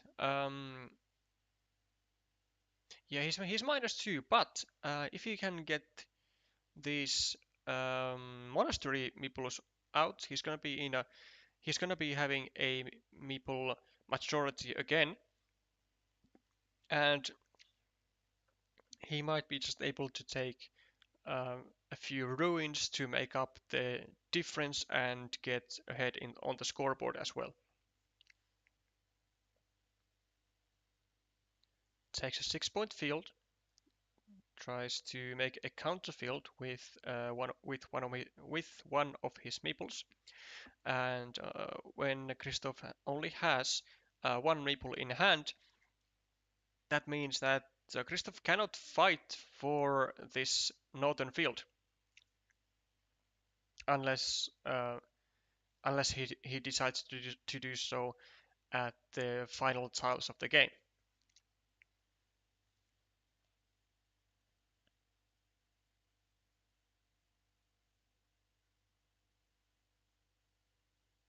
Interesting move by Jochen here. I'm not sure what he exactly achieves with it, but I'm sure he has a plan.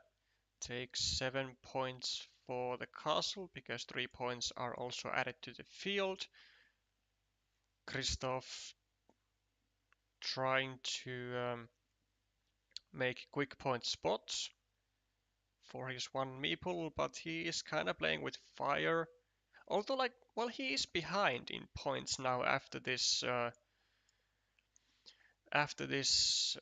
field, so he actually does need quite a lot of luck at the moment to get back into the game. That is a nice tile for Christoph here. Gets his road back and now has a meeple advantage, 2-1, and now can actually fight for this field also.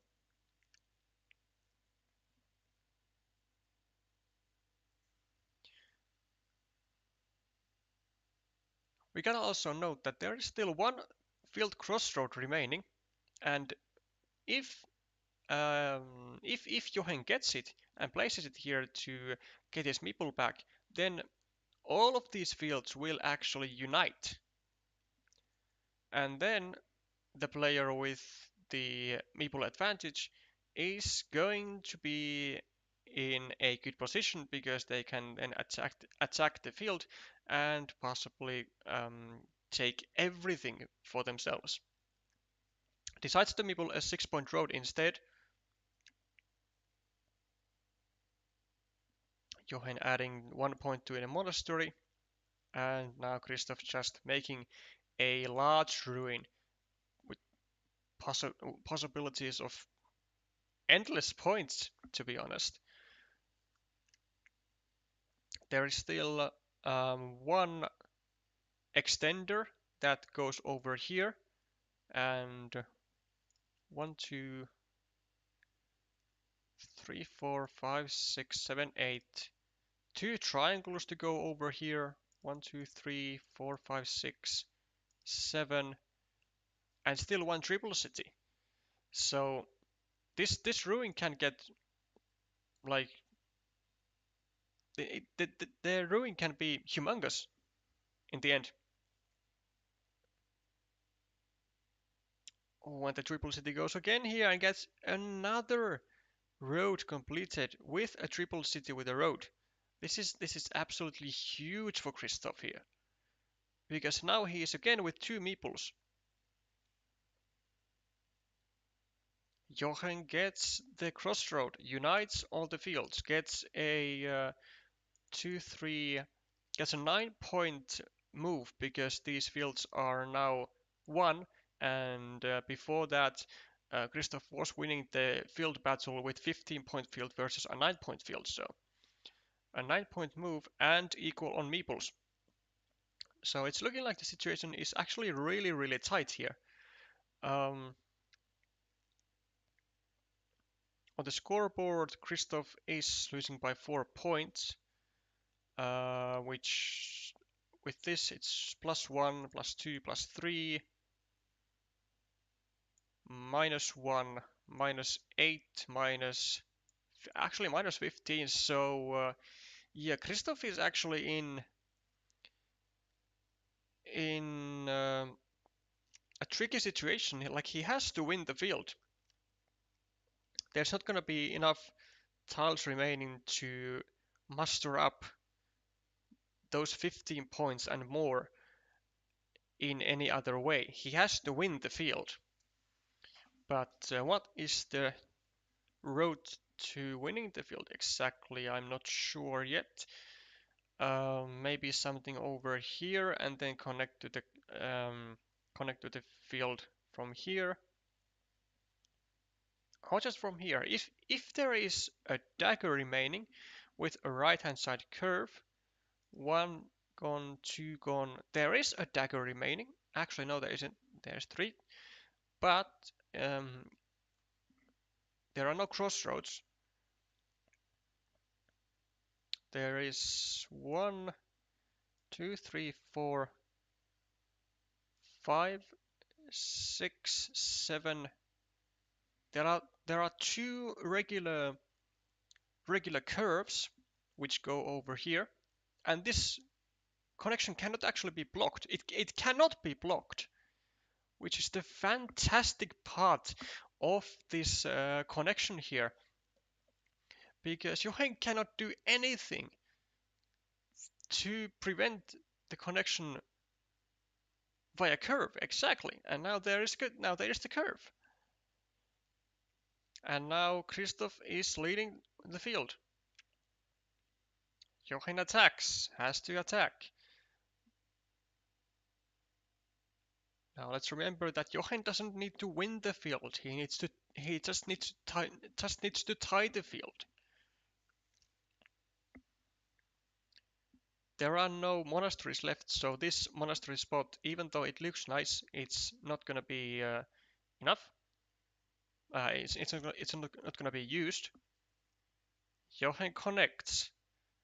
Now, is Christoph gonna be able to connect? Are there tiles to do that? There is 1, 2, 3, 4. So 1, 2, 3,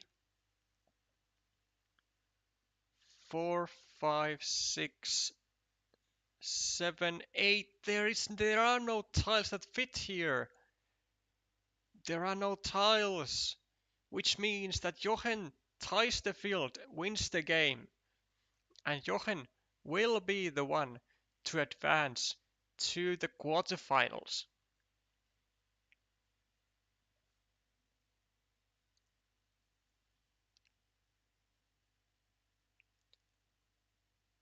Thing was that I don't think there was an opportunity for Christoph to get another farmer to the field with a starting tile anymore because the remaining tiles were the vanilla city cap and the field triangle. So there just weren't any spots.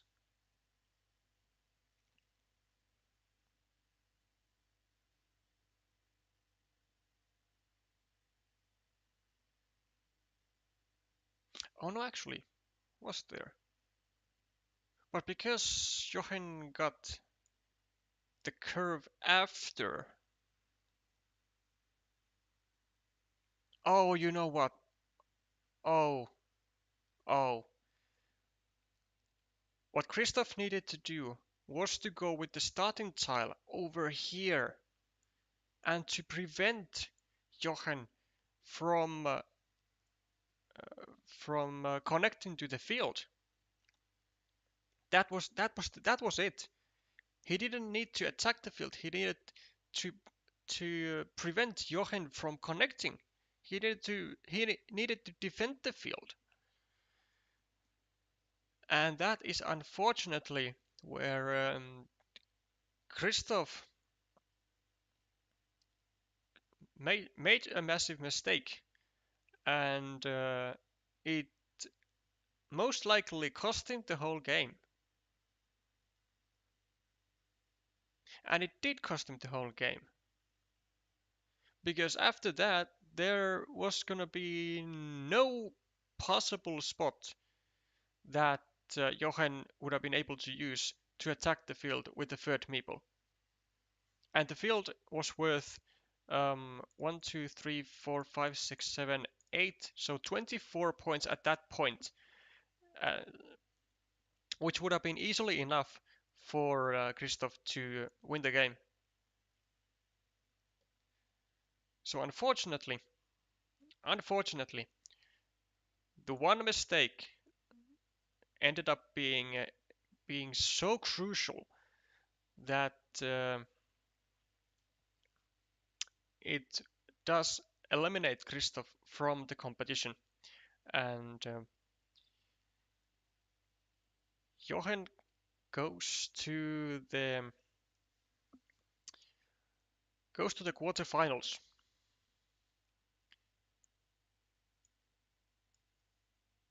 Tile counting.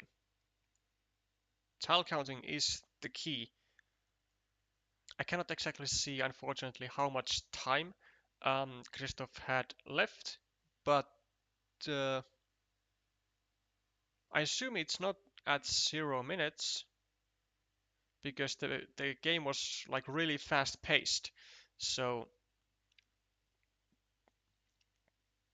I don't think he was in a time trouble here.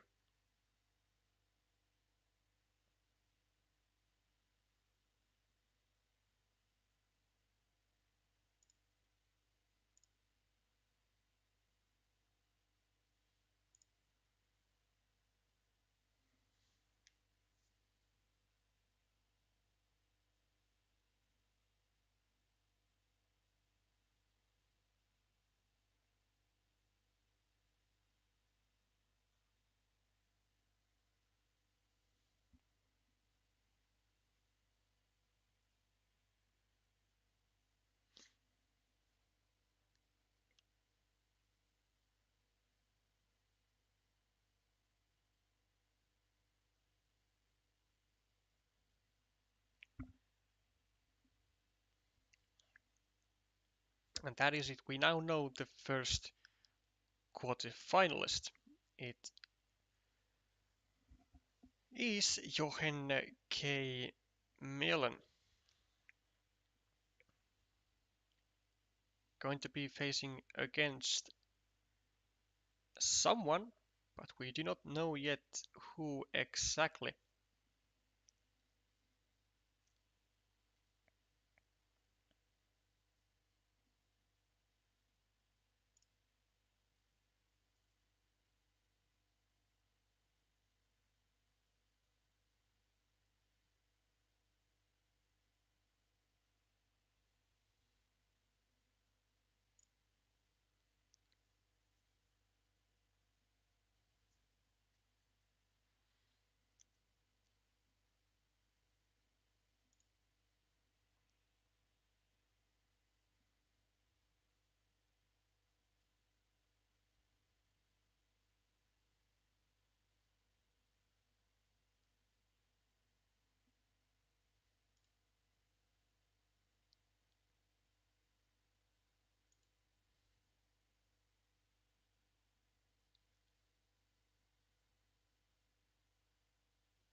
Now that I think about it, I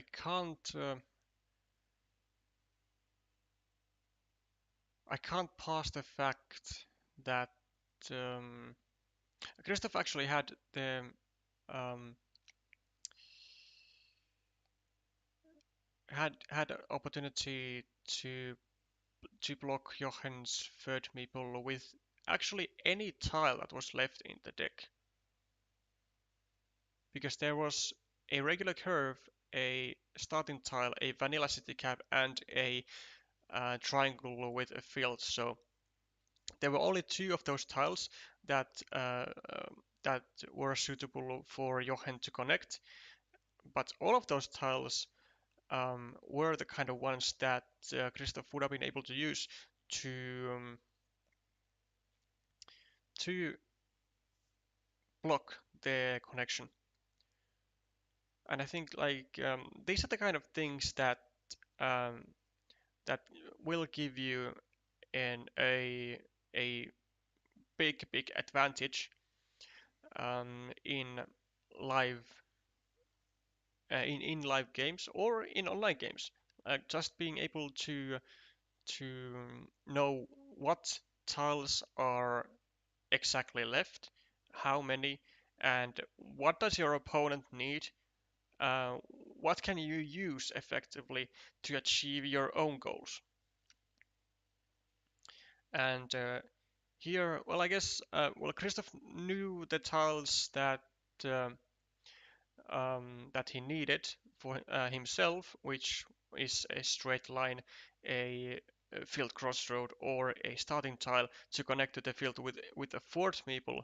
But he wasn't able to use his time to calculate the remaining tiles and see that there were no tiles remaining that he was going to be able to use. So if he wants to, um, yeah, if he wants to improve, I would wholeheartedly suggest that tile counting is the the first thing that you gotta um, learn and to improve on to significantly increase your winning chances.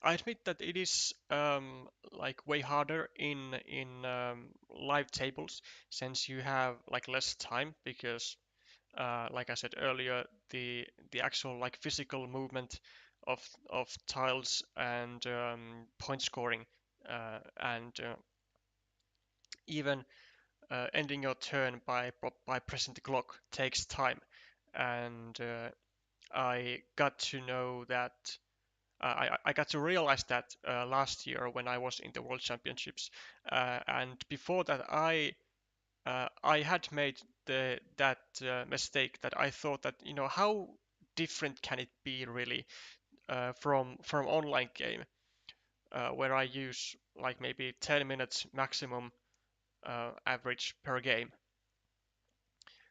Like if I have a 50-minute game, yeah, like if we have 50 minutes time and I use 10 minutes online for a game, then I'm gonna be golden, right? No, no, you're not. You see, in live tables, you use significantly more time, like 10 minutes. If you use 10 minutes online game, it's gonna be easily 15 minutes. Um, yeah, it's gonna be easily 15 minutes in live tables, and there were several situations where I was left with like less than 20 seconds, less than 10 seconds on my clock in the World Championships, and it really showed me how important the time management is, and to know when you can actually use the time and when you should just make quick moves and save the time later. Like for example, in the beginning, when there are not many like possibilities, many options, then you just kind of do like rapid fire moves just to save the time and to allocate more time to the middle game and to the end game.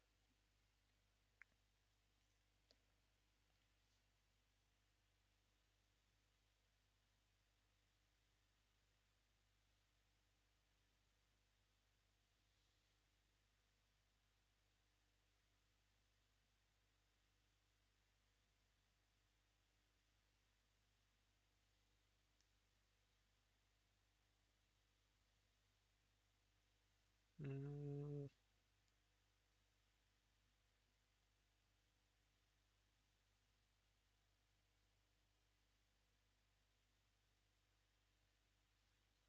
okay, so we have gotten an update that Nicolas Victor has won his round of 16 game. So he will be a second quarterfinalist.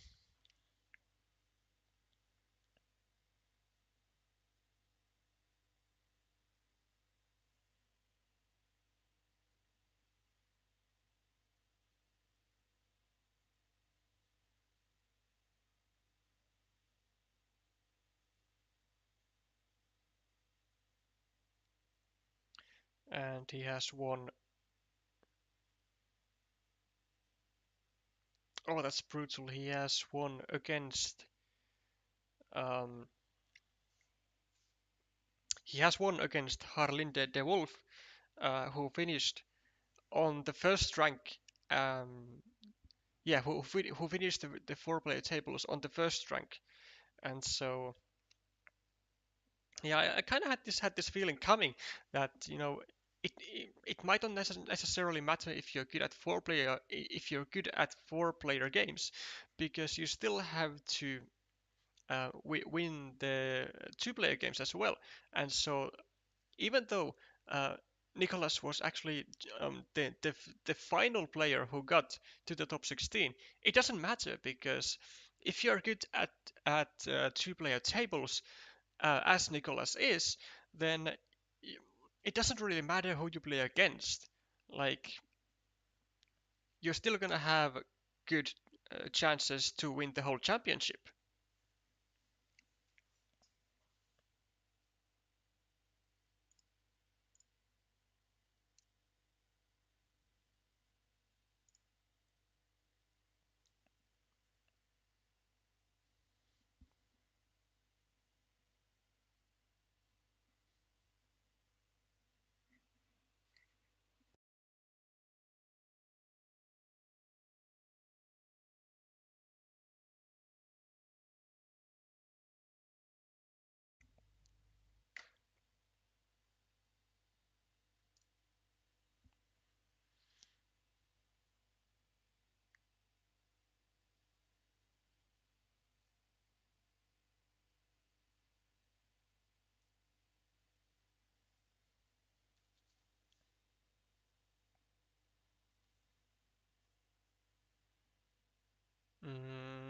the original schedule shows that there is a 1.5 hour break between rounds 4 and 5, but I don't believe that. I don't believe that uh, it's gonna be the case in the two-player games because then the schedule would just not make sense because the prize ceremony is like 16:30. Um, so there would not be enough time to keep 1.5 hour breaks after every two-player game.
Okay, seems that we are going into the next game.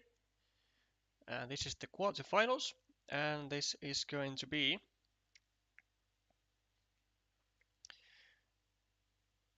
this is going to be between Nico Willemans and Fabian. Let me check the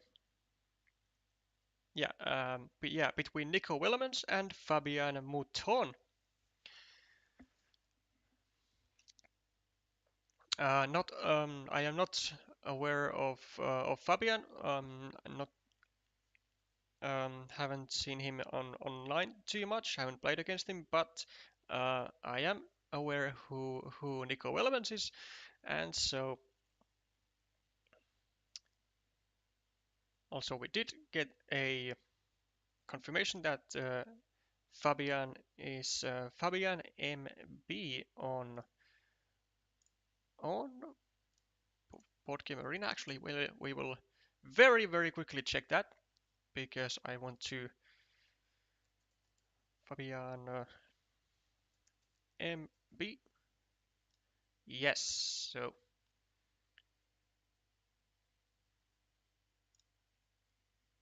Fabian MB, an expert, a strong expert level player on a regular basis versus Crafty Raf.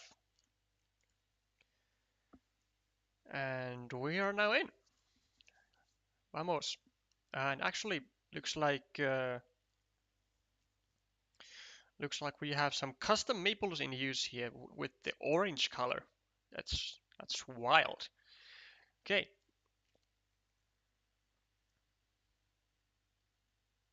Starting player has been Nico Willemans with the blue meeples, and you have Fabian, the one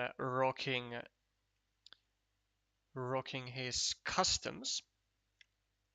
And oh, this is yeah, a very unfortunate tile for Nico here because he is forced to either add a triple city to his opponent's city or to just end his opponent's road on the other side, and get like kinda off the hook. Now also, does he go on the top or? Yes, exactly. I think this is the better way. Because like sure you could get an extra point directly if you surround your monastery at the same time, but then your opponent can easily attack your castle um, with, for example, the tile that Fabian here had, and then it would kind of render um, Nico's castle and all the tiles he spent on it useless. So, well, maybe it's gonna get blocked in the worst case. Uh, yeah, maybe the castle is gonna get blocked in the worst case. But even if it would get blocked, which doesn't seem it's going to, um, it would be a great ruin as it was already like 6 points, and it could be easily increased in size. Fabian forced to make an attacking platform to Nico's city. Nico doesn't get a stick up with the field and doesn't even get any tile that he can use to like prevent the attack of Fabian to the castle. But if Fabian attacks the castle, then Nico will always have two dividers to uh, like in his disposal, kind of, because they are still both left in the deck, and just go over here and finish the castle and leave Fabian on to the with a small castle. Instead, Fabian restricts Nico to a dagger, one dagger already gone, so two remaining. And I imagine Fabian with almost any tile will go here and continue to block.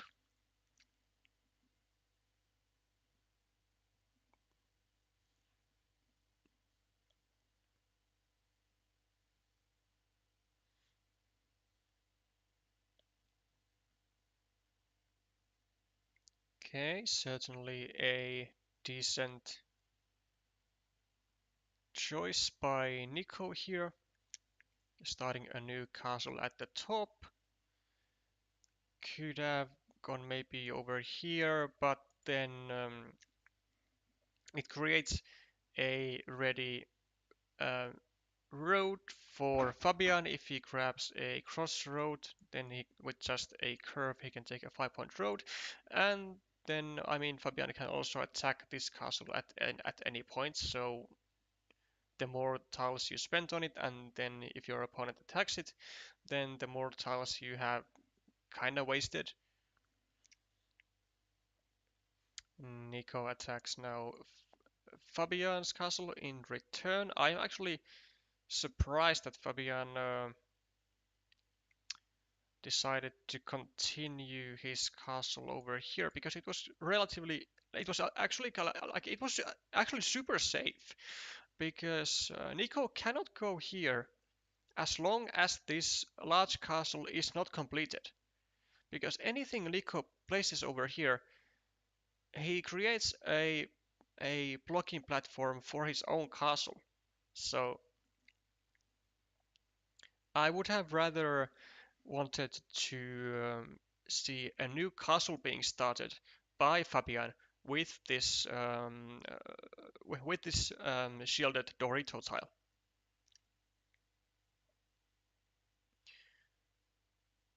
Meanwhile, Fabian gets the crossroad and now gets a 5-point road.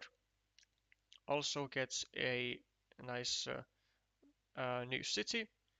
Nico finishes his own 5-point road and another crossroad for Fabian, immediately closing his road for 6 points and placing a lot of pressure for Nico here.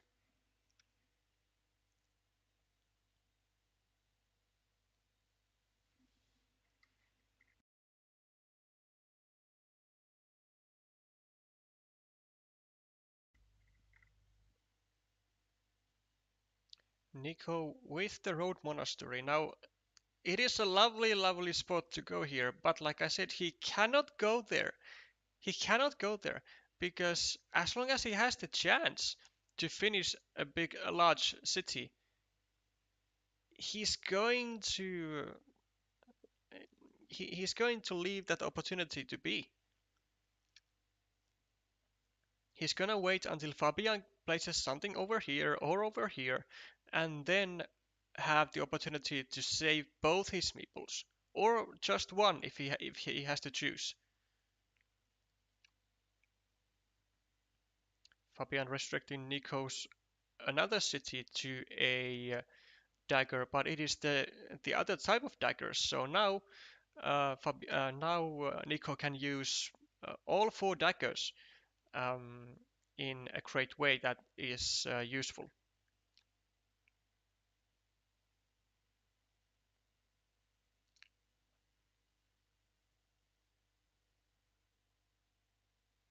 Another monastery for Nico. Is he gonna meeple it? No, he's not. He only has one meeple in hand, so definitely not worth meepling a 2-point monastery and another monastery for Nico. Unbelievable. Three monasteries in a row, and he cannot actually use them in a way that he likes. He cannot use a second road monastery um, to still go here. He can't go there. Like, because like when he didn't go there the first time, he's definitely not gonna go there the second time. He just takes 2 points, and very unfortunate stuff for Nico, having to kind of discard monasteries, valuable monasteries, for just 1 or 2 points.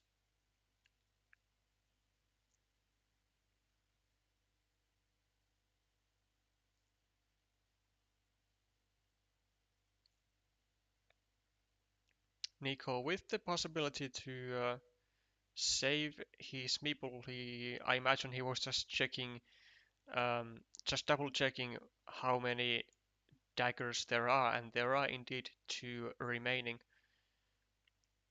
But maybe he's questioning himself, does he want to use a valuable city cap to defend a castle? But I think the answer is still yes, because even though he's not gonna meeple it, or at least I wouldn't, because you only have one meeple, and you would be kind of like offering Fabian um, a 3-point city that can be completed with two city caps. I think it's worth to save your meeple just to be able to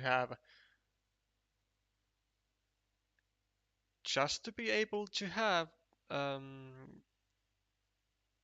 good use for all kinds of daggers. And now he doesn't do that. He just takes uh, back his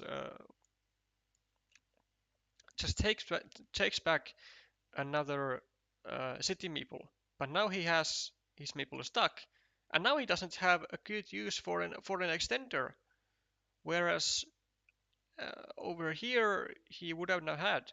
I don't really get this move by Nico here. I think taking a meeple back was not a priority anymore. Like especially with this tile when you can save another meeple of yours.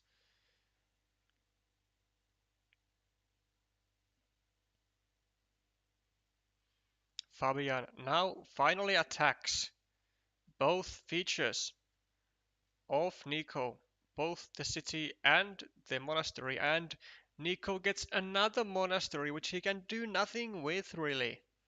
Or is he gonna meeple it? Well, it would be super uncomfortable to meeple because it needs 5 tiles. He still does it. And now Fabian gets to block everything here. Nico with the exact dagger that he needed to save this meeple from here. Had he only had he only placed the starting tile to a place that can to here to have the opportunity to save his 2-point city to make it a 6-point city. Instead, now he has 3 meeples trapped. And he's behind in scoreboard. Fabian with 5 meeples in hand.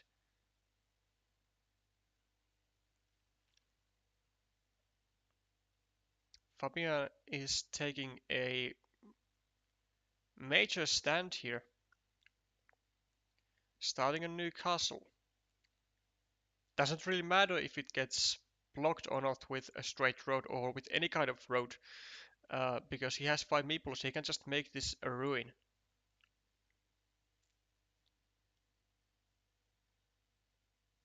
Two points for Fabian. Nico just adding 1 point after 1 point to his monasteries, but he needs the same type of tiles to everywhere. He needs it here, here, and here to surround his monasteries and to eventually get his meeples back. Fabian making a large threat of completing this castle, and Nico gets a meeple back.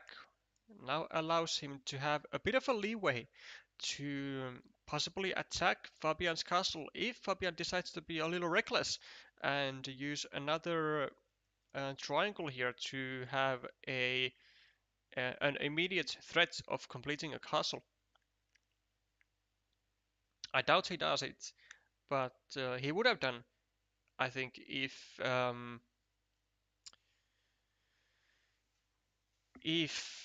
Nico only has 1 meeple. But now Nico has a choice again.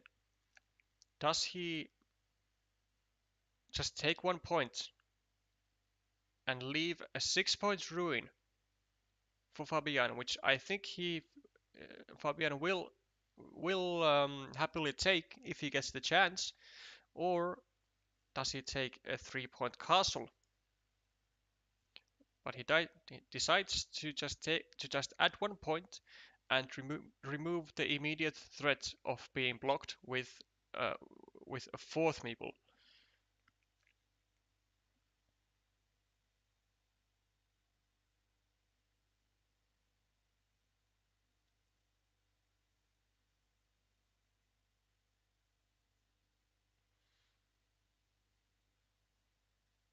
Now, what is the thing that Nico is wondering here? Maybe start a 4-point road over here, or maybe since there are still 2 dividers left, maybe you go over here, and maybe you need to try and win this city outright later on.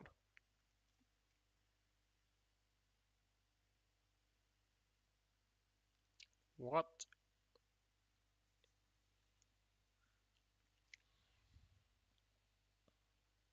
His choice is to connect to this city.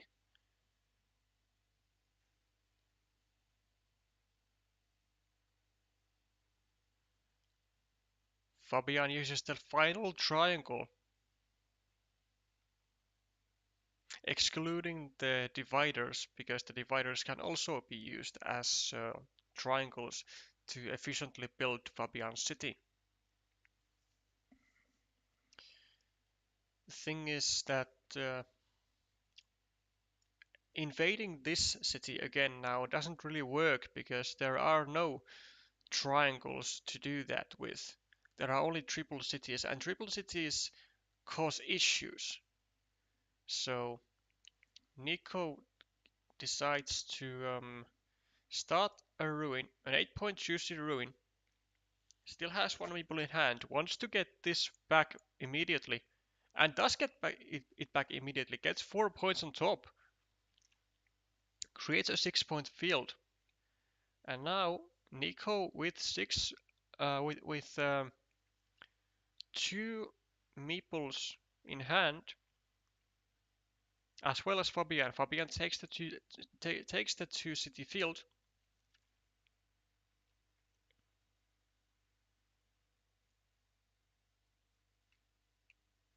Look at this poor monasteries, like 4 monasteries for Nico, but he was only able to benefit from 2 of them,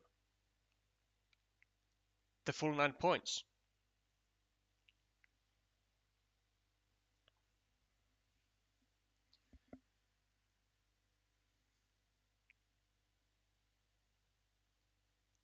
And although Nico has a lot of meeples trapped, all of the trapped meeples bring him points. A lot of points actually. 8 points. 10, 11, 12, 13, 14, 15, 16, 17. 25 points banked for Nico here. And he's leading on the scoreboard by 8, 13, like just about 20 points. So he's 45 with all these. Let's say 44. 38, 31, 27, 20, 14. Nico is plus 14 and the meeples are equal.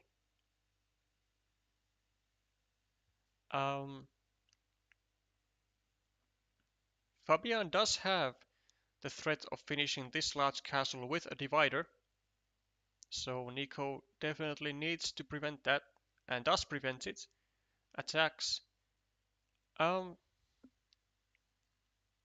have also perhaps just placed the city upwards, but there is still one triple city with a road remaining, so uh, there was a slight possibility for Fabian to still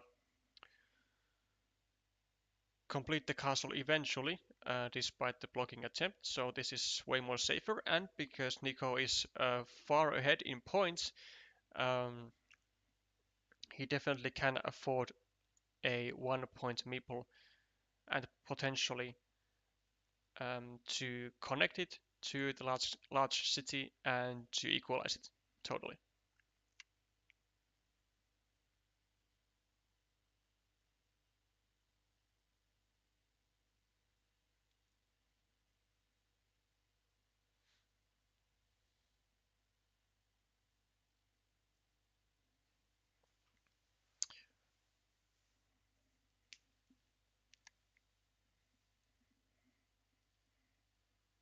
Nico,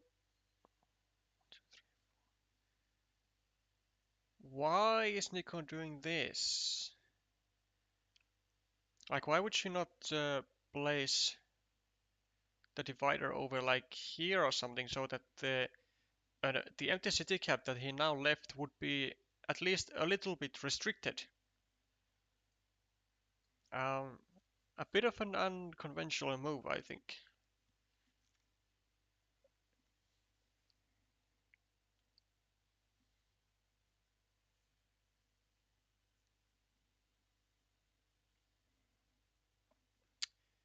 Nico uses his final meeple to try and connect to the long road of Fabian. Fabian proposes a threat of finishing a 12-point city and needs to make it happen.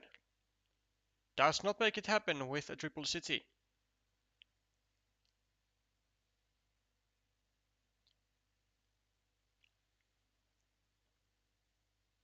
Nico has to ask himself a question.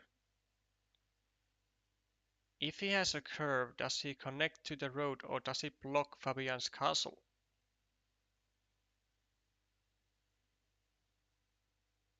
Doesn't have a curve, has a divider.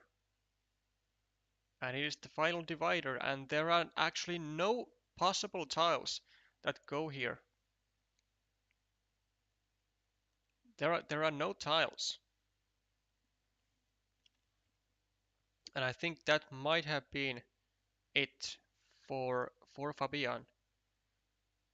The final nail in the coffin. I don't think he has enough points banked. And Nico even gets the connection to the long road. Just an absolute wonder of a comeback after after losing out on so many points for this from these monasteries and getting all of his features blocked, still managing to pull out the win. I'm pretty sure he pulled out. If he loses in points now, I will be a little bit more careful with my next words. But I think it is a clear victory for Fabian, and not for Fabian, but for Nico.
And it is not a landslide victory for Nico, but a victory nonetheless by I think 6 points.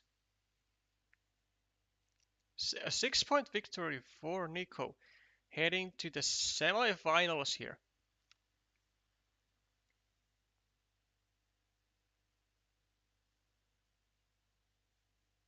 Must be happy about his performance here.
Yeah, Nico really putting in the work.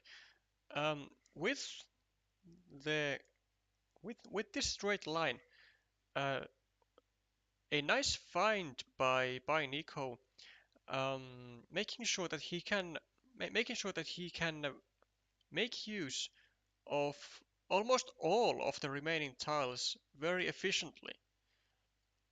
There were a lot of city caps remaining, and he had a city open, so he can use the city caps over here to get a meeple back because he was left without any meeples after this after meepling this 1 point road.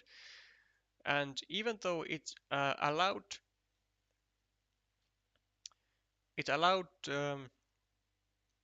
Fabian to momentarily get some breathing room and to leave empty city caps on his own field, the joy didn't last, unfortunately, very long because he wasn't able to get a second city cap quickly enough to complete his large city.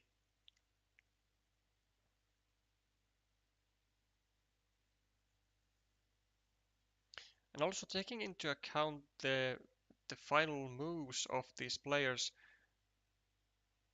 Nico might have been losing at the point when he placed the straight line, because he had to take a risk to attack an 8-point road, but it's really not an 8-point road, it's a 6-point road uh, upon connection because he's gonna add 2 points to the monastery, but he also had to place a lot of trust to get this meeple back soon because he was gonna need more meeples um, later on to also meeple a field and to to score quick points in general.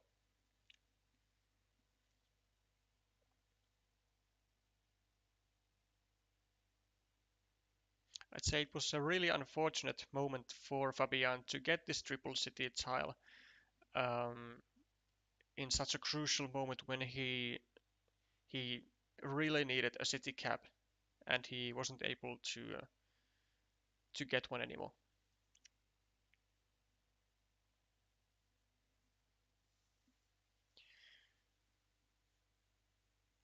So Nico Wellerman's heads to the semi-finals and also Nicolas Victor as well. And then it's gonna be a really interesting time. I do not know yet who are the other two semi-finalists, but I don't think it will take that long for us to find out.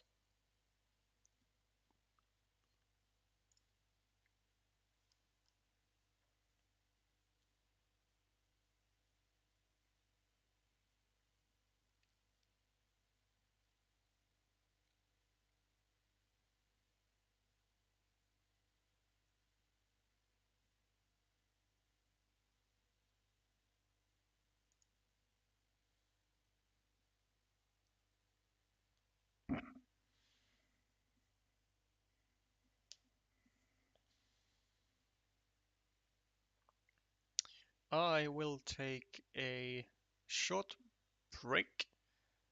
I gotta let my ears relax because wearing headphones for a long time is paying its toll.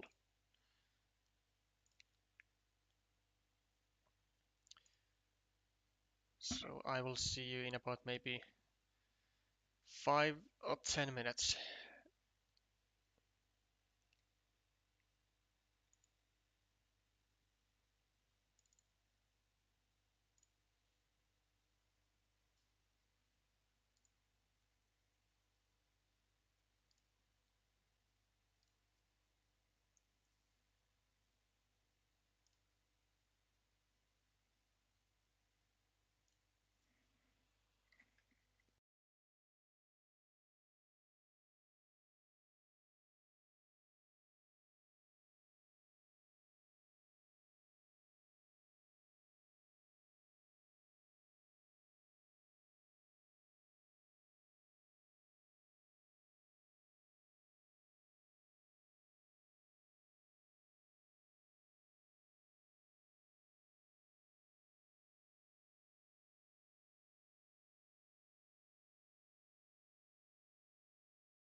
Okay, and we are back. Looks like, unfortunately a bit late, but I appreciate the players waiting on me. If they waited for something else, I will take that as well. So, this is going to be the start of the semi-final between, we are going to be, yeah, Nico Willemans versus Nicolas Victor. This is going to be some great stuff. Knowing both of these players as players, um, I'd say that this is going to be a great match with some fabulous incoming plays, and might be something that I personally could take some advice from, knowing that these guys can play really freaking fast if necessary. I don't encourage them to, because I want to have the time to like truly commentate, but I can't really stop them.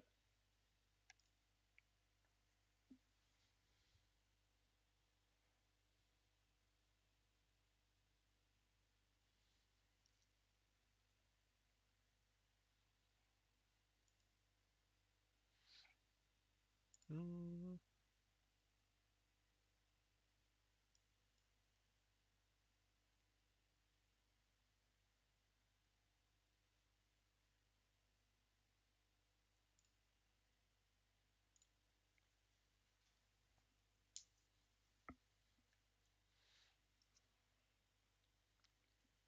Unfortunately, we do not know the other two semi-finalists, but we will know at least one of them after the game has ended, since we will be knowing the finalists. And also looks like the Belgians do know how to really play properly, since they have brought their own drinks.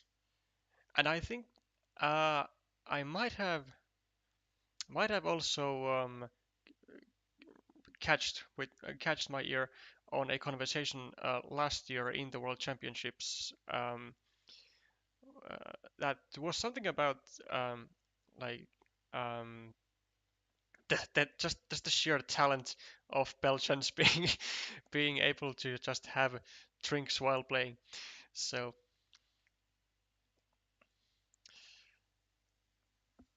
everyone having good time.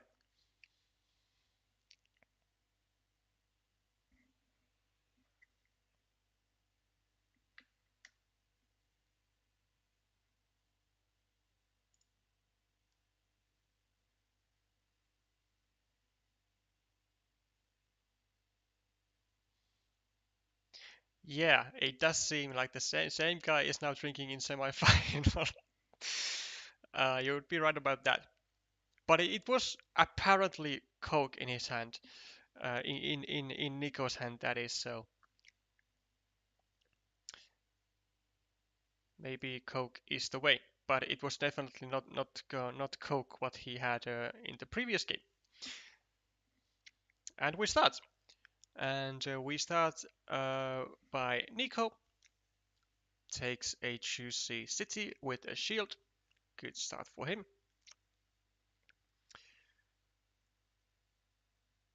Nicholas with an extender does the same thing as I would. Right on top of Nico's castle, trying to have two platforms to harass Nico's castle. Nico with an early farmer. Um, yeah, sure, I guess. Those can be often quite frisky, but why not? 2 point road, yeah, 2 point road for Nicholas. and a city for Nico in a safe spot. Does leave a ring road, but he can't really prevent that from happening.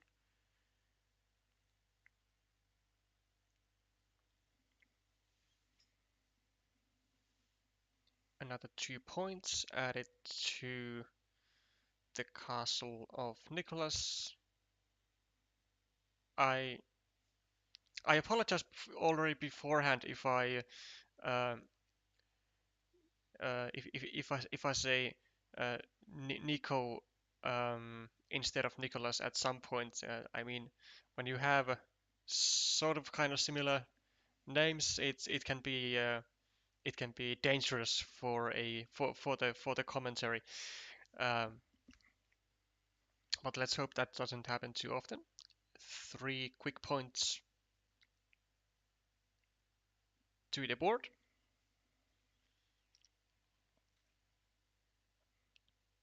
Oh, this is also, I think, one of the lessons I have to do whenever I start playing more live tables. Um, I can't I will not, or I will try not to actually like place the meeple on a quick point spot, and just instead move the meeple on the scoreboard and be like, this is fine. Hmm. Interesting move by Nicholas here. I mean, um, kind of risky to to pre-complete your castle when your opponent can when it is restricted from the other side and your opponent can attack it um, with any triangle or triple city, but it paid off wonderfully. I still not might not be a fan of it, but actually, did he have any better? No, actually, I know. Yeah, he didn't even have any better places, because all other spots would have been able to, would have endangered his castle even further. So, well, he was kind of yeah, it was kind of a forced move, but would he done this? Would he do the same if it wasn't a forced move? Uh, I I have to doubt that.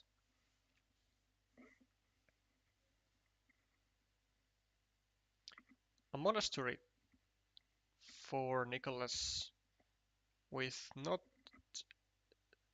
much obvious spots for it.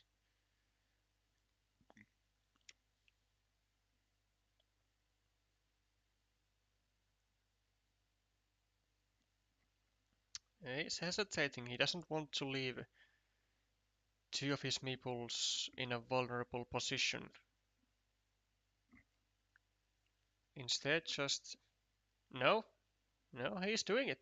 Okay, decides to do it.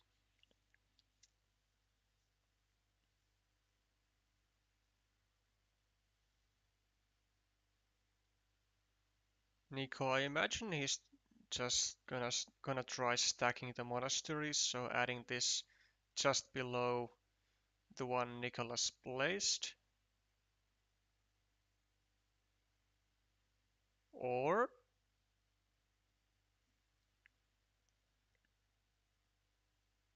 okay, not interested. I see.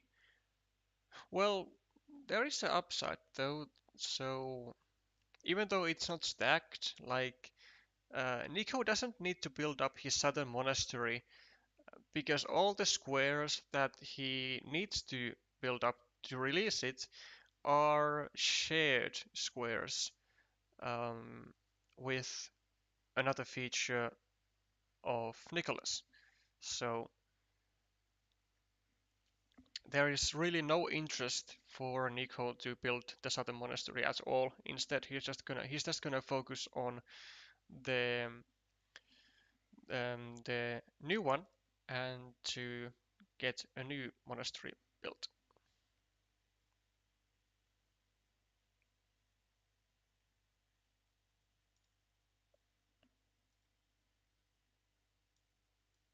Hmm, let's fix that. Okay, that's good.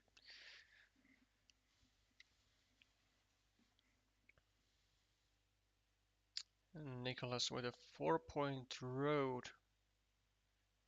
All regular curves still in the deck, so a very safe feature.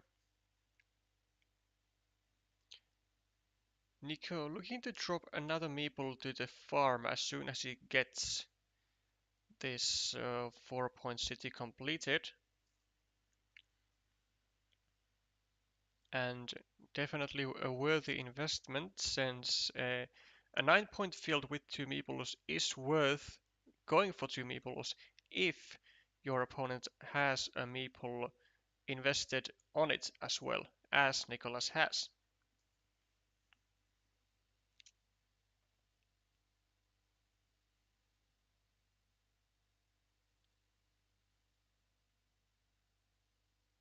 I imagine Nico will go through with the plan.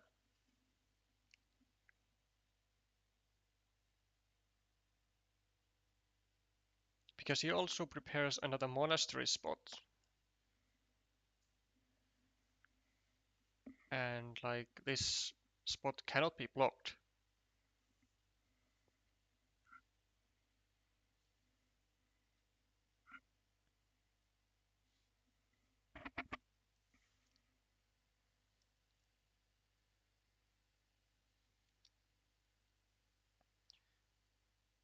Now Nicholas needs to ask, is it worth to try blocking the blue monastery in the north?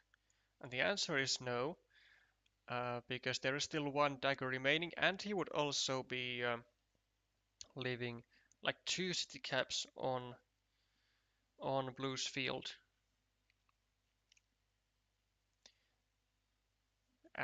Just starts another city, that's fine, but then a dangerous tile for Nico, a wonderful tile, um, at least in his mind. It's gonna be another monastery just as he was preparing for, and it also creates a threat to further extend the field downwards if Nicholas decides to place a curve here. Ideally he doesn't want to, but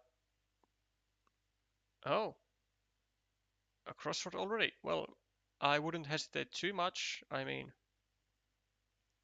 just take your road off and prevent the field from expanding.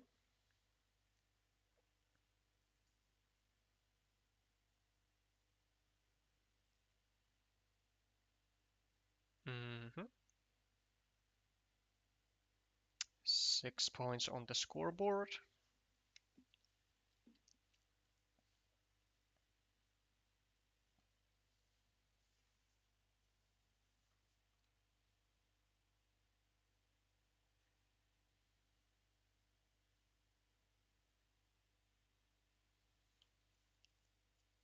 I would ask for the scoreboard to be moved an inch to the left so we could see the exact um, score, but then again, I mean the table space is limited, so I reckon we can manage with this.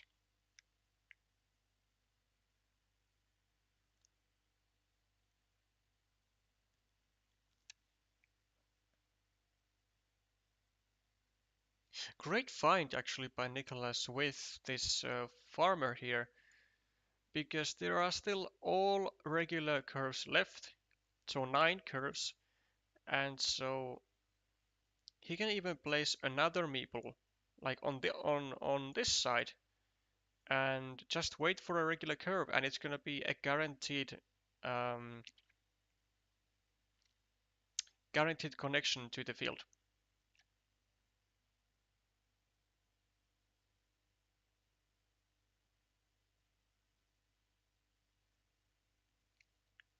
final dagger with the left with the right side curve in Nico's hand, which means that well, possibly if he later on gets any city tile with a field, he's gonna place it here and block this farmer. But then again, this farmer can potentially like just come to the field from here, although it does require some cooperation from blue.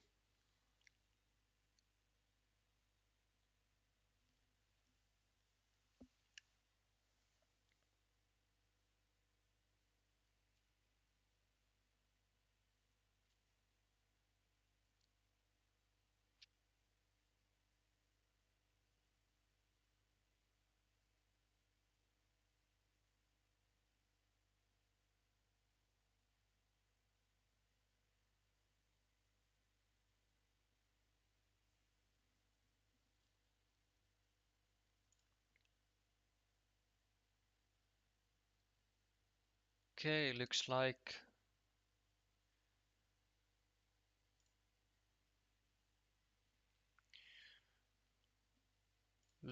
blocking the field connection is not in the vocabulary of Nico Wellemans here, and it is very unfortunate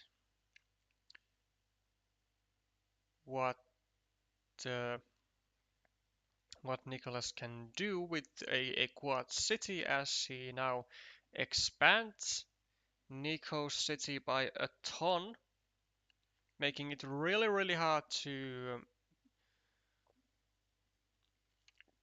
complete.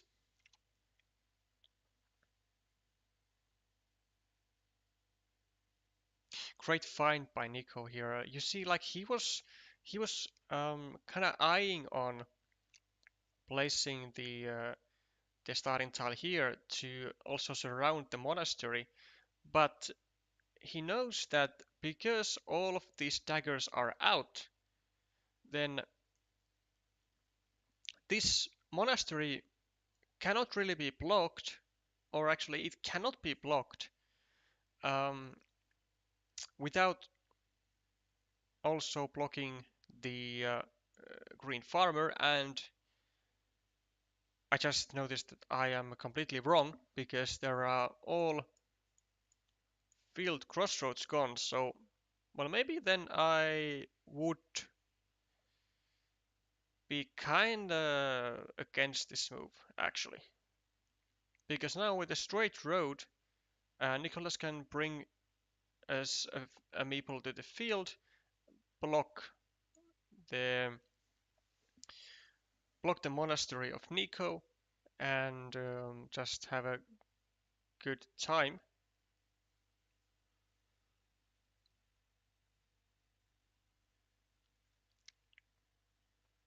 Nico gets a meeple back.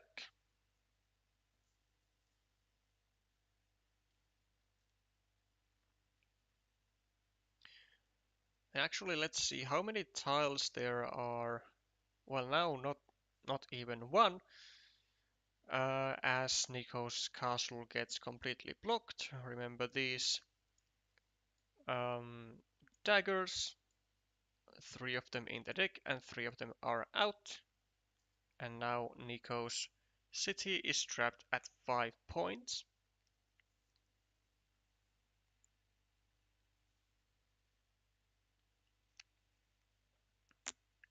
And I reckon that Nico might have to maybe go over here to prevent this monastery from getting blocked and allowing um, the Green Meeple an access to the field. This decides not to. I mean, this can cost, like, the longer he does not fill this square, the more opportunities Nicholas will have to place a straight line here and just destroy the hopes and dreams of Nico. .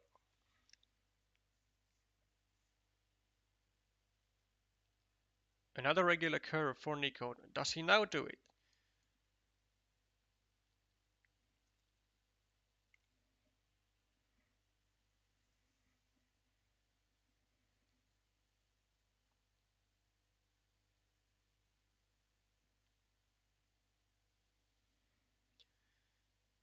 Does he now do it? He does. He does. Okay, so he guarantees now that the green meeple cannot get to the field without giving a meeple back to Nico.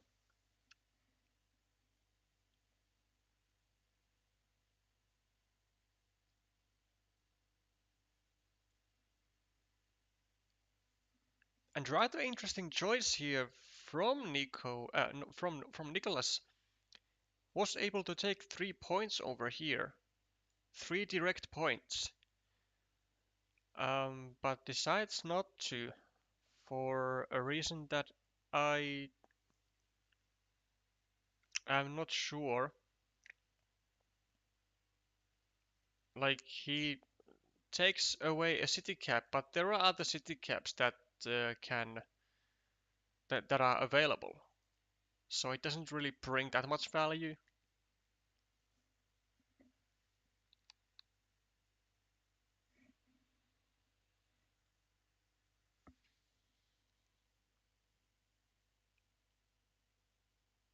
Is he trying to loop around and just really not wanting to place this one curve over here?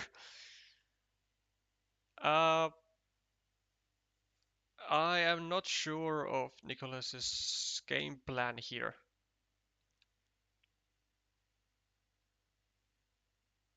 I'm entirely not sure about the game plan of Nicholas. What's he trying to achieve?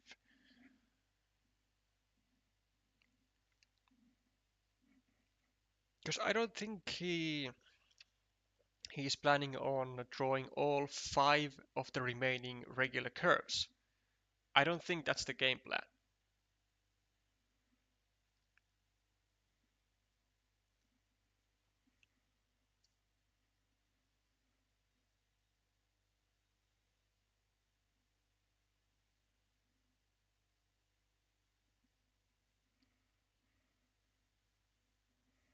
Nico drew the final remaining dagger, so all daggers with the left and right hand side curves are now gone.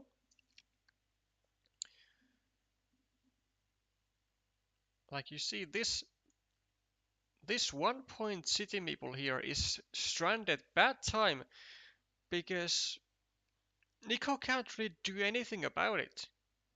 Because if he places anything here, the city can be blocked immediately, or if he completes it with 2 city caps, then it's gonna allow the green meeple to get to the field from here. But then having a 1 point meeple like unused at the beginning, at the end of the game is like really bad. So I'm not sure if that meeple can be like effective anymore in any way.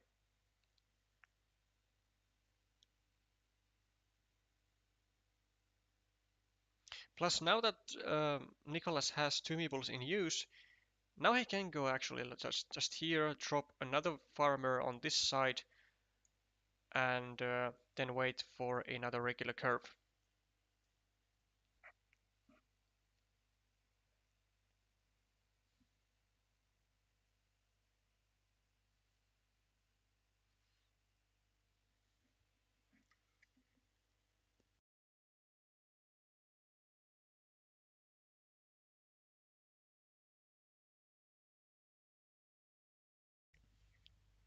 Okay, well, just as I said that this meeple might not be useful in any way, Nico finds use for it with 2 regular triangles and is threatening to finish a 10-point city and then drop another farmer.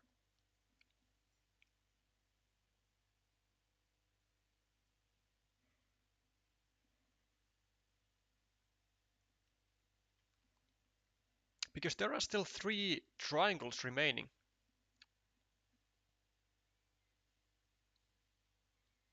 A curve for Nico. Let's also take into account that there is a whole 9-point own field, like just waiting to be taken. So potentially Nico could. I mean, but if he goes here, then whatever tile Nicholas has, he's gonna take the field.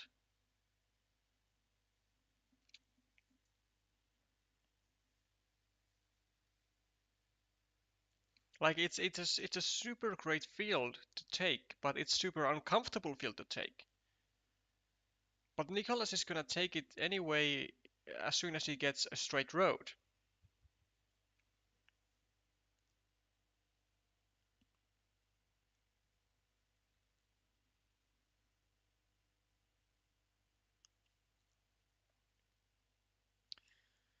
So does this mean that Nico has to take a risk? Take the field now, and then try getting this meeple back on the next turn? Maybe. He is 12 points ahead on the scoreboard. 19, 23, 31. Yeah, there comes this, and now on the field. Ooh. Okay.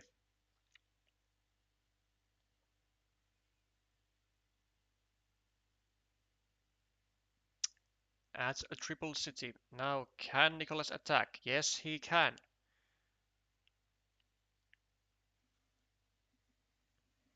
And also adds an empty city cap on his own field.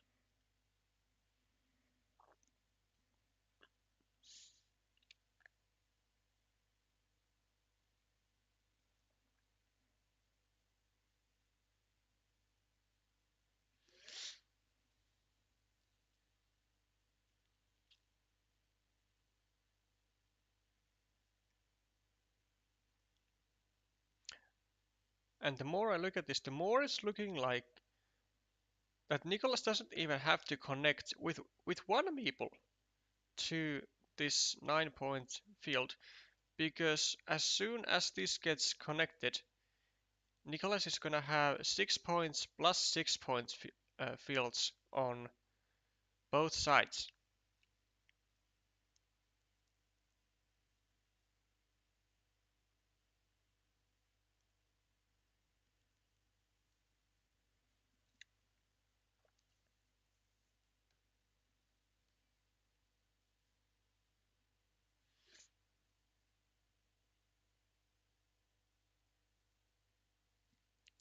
Great move by Nicholas here, denying an attacking spot, a great attacking spot, to the 9-point field. And now, if Nico wants to attack it, he's gonna have to take risks, a big risk. And he only has one meeple, but there are still a bunch of tiles remaining. So this can be very, very dangerous.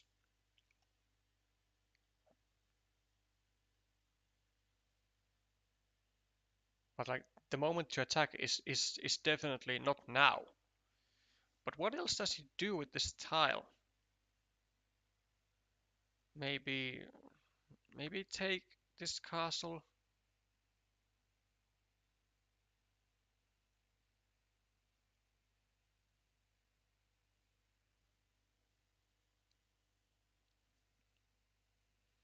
Just adds it to here for nothing really. Nicholas finally finishes his 4-point road that has been there for ages.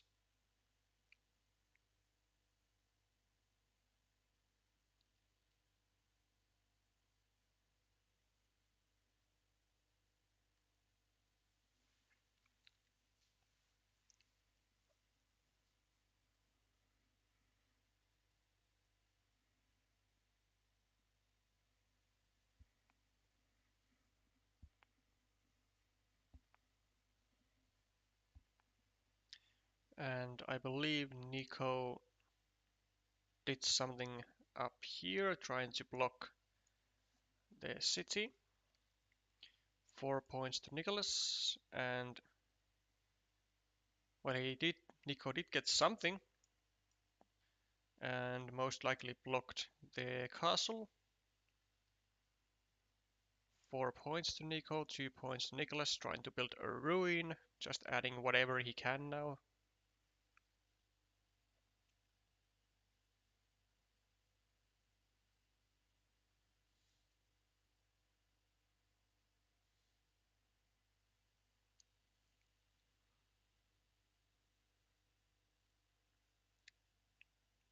Oh, another farm, but that's his last meeple, right?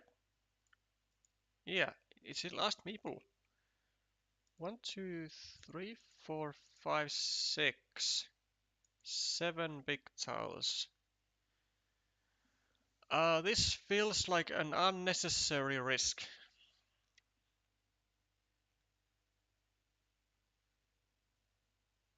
Maybe.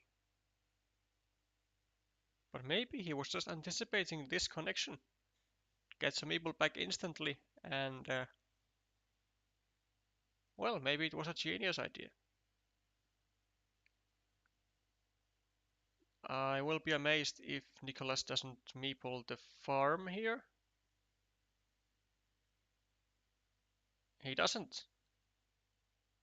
No, he does. Yes, he does.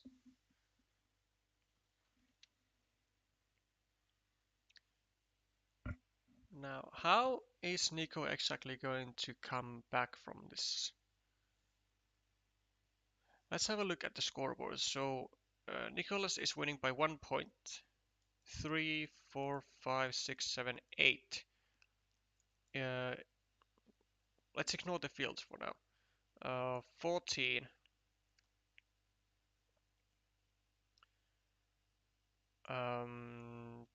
23.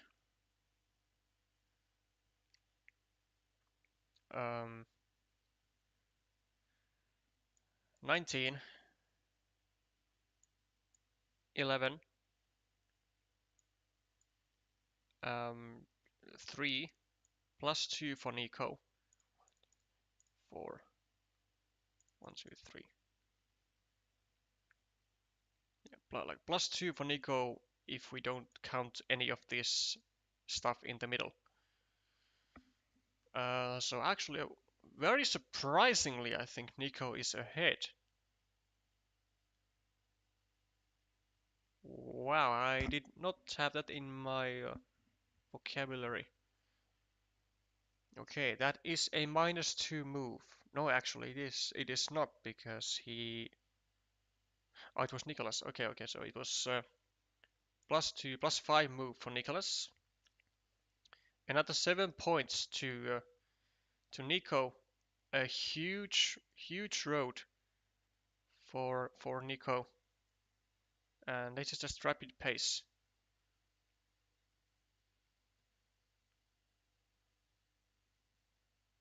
And that is the end.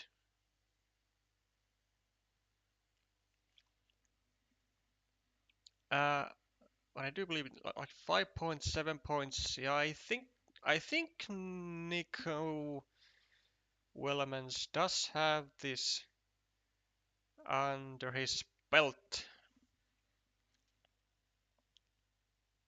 It was actually a very beautiful um, meeple he placed here that I didn't realize how powerful it was when Nico realized that there were still a lot of city caps left, and that Nicholas was going to connect to this castle eventually and give Nico a meeple back.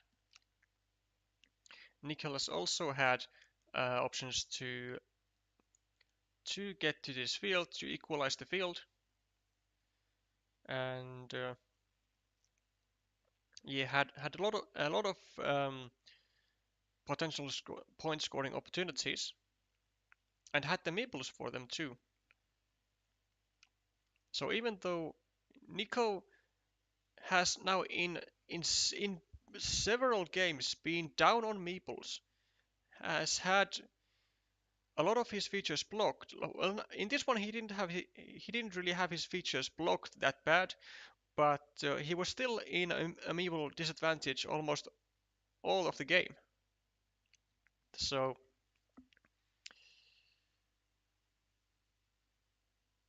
I do believe, even though I cannot see the complete um, point score, I do think that Nico Willemans does have this one, because there's no way that the difference is that big. So correct me if I'm wrong, but congratulations to Nico Willemans for getting to the finals of the Belgium Live Championships versus someone who we don't know yet.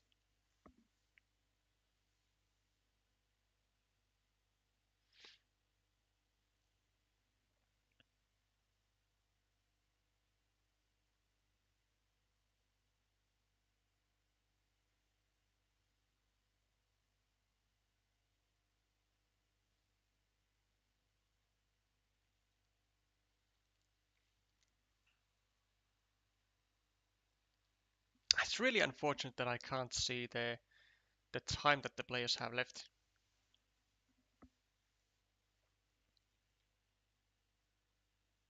No matter how hard I wanted to.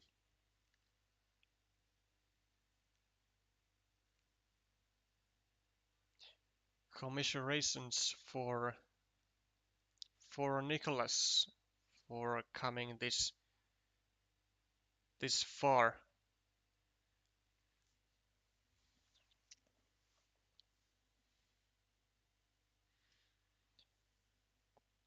Taking a loss in the four-player game and still managing to win his final four-player game and just inching just enough to get to the 9 points and qualify for the top 16 is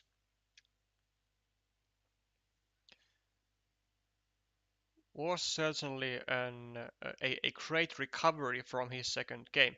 Unfortunately, the two-player games decided that it is still not his time. Still not, still not the time of Nicolas Victor to represent Belgium.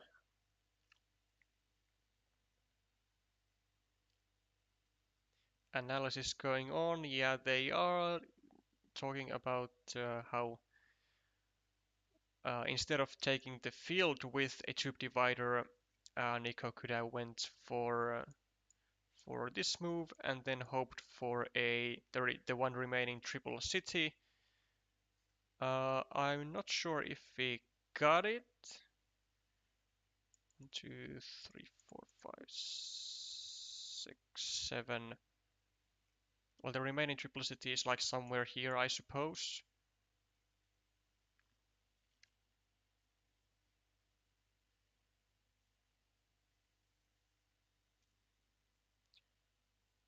It turned out to be a great move, because this wouldn't have worked in the first place, because Nico didn't get the final triple city anyway.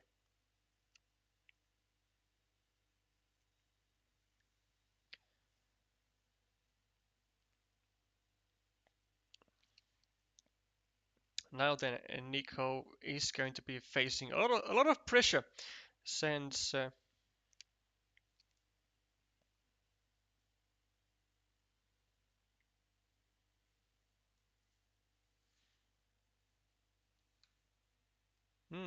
now I have a chance to ask some questions about from Nicholas.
Yes, Mitchell, this was the semi-final. Next up, we only have one more game, and it's going to be the finals.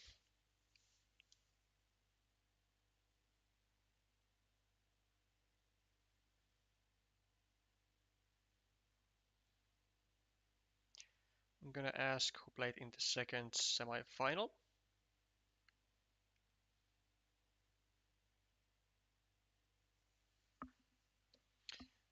Uh, yes, that is under works, Mitchell. I do not know yet. All I know is that the other semi-final score was 103 to 91, but I will try to get um, the information for you as soon as possible,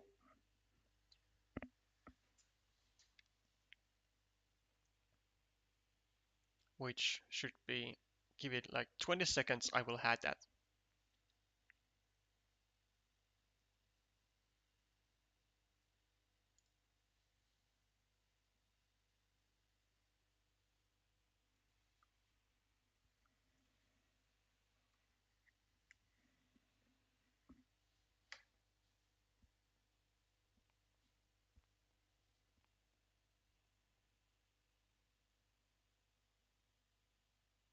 If my sources would give some source information.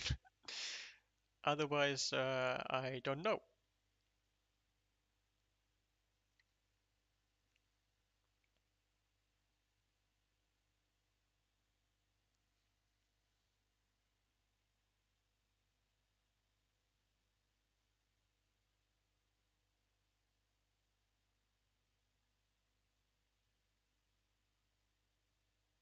Mm,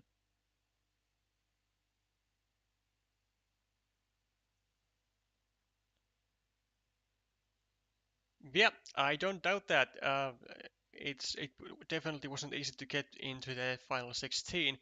Uh, when you take into account that you like have to yeah, you basically have to win two of the four-player games. I don't think like even if you get 9 points, I think the tiebreakers for like winning like maybe one of them and then coming second in another and then third in another, like even though it would be like 9 points as well, just like as Nicholas did, I think the tiebreakers would be in favor of the player who got who won two of the four player who won two of the four-player games and then got fourth in one of the four-player games. So yeah, definitely rough, yeah, definitely rough stuff. Trying to get to the top 16 even, and then you have to actually just yeah, then you actually just getting into the actual stuff, having to beat the two-player games.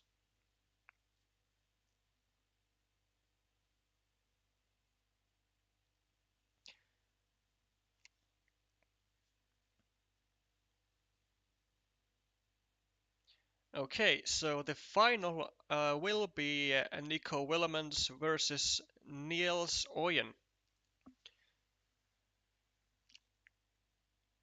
and Niels played against Jochen Kemelen, so the player who was featured in the in the round of 16 on the two-player games in the featured table.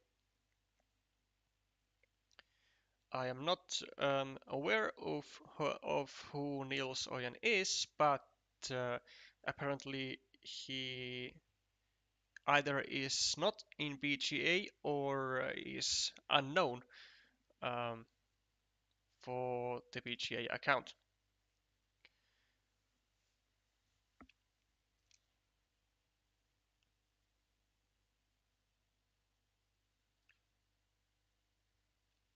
But okay, so the final game will be Niels Oyen versus Nico Willemans, and looks like we are soon about to start.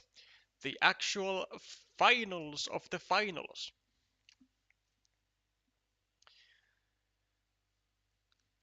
So one game is going to decide who gets the chance to get the Belgium Live Championship champion title and who gets to represent Belgium in the World Championships of 2024 in Herne, Germany. I assume both of these players want it, especially Nico Wellemans that I know. Um, he is eager to get this. But is Niels even more eager? Niels gets to start, gets a curve. I don't like the orientation of it. I would prefer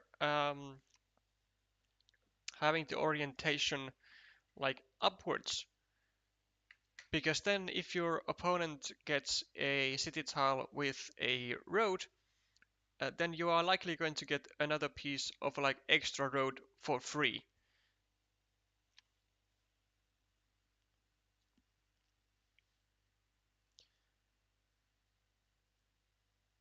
And it looks like both dividers already drawn. So this is definitely looking like it's gonna be a a large field.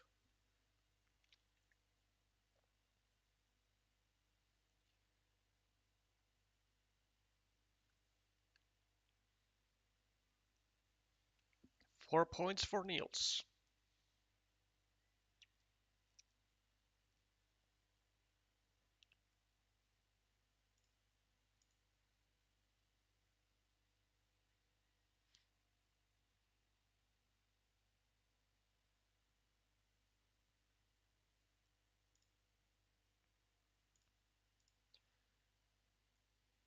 Then we have Nico harassing the 1 point city of Niels and also harassing the um,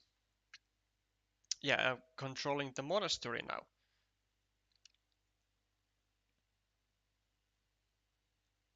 Niels just adding 1 point to the monastery, 1 point to the road, finishing the road on one end. Although, oh, I think there was a major missed move by Niels with the triple city with the road. I think he should have gone over here. I think that would have been a devastating move with like with devastating potential, because he could have he could have had the chance to have a great he could have had a great chance of blocking two of Nico's meeples, because both dividers were already out. So this tile over here, I think a major miss by Niels would have given a big advantage, I think. I mean, he could even meeple that, and then just then he wouldn't even need to. Uh, then he wouldn't even need to worry if Nico gets a starting tile, because he will then have the control of the castle of the larger part of the castle. And I think if Niels is going to miss more chances like this, it's gonna cost him big time.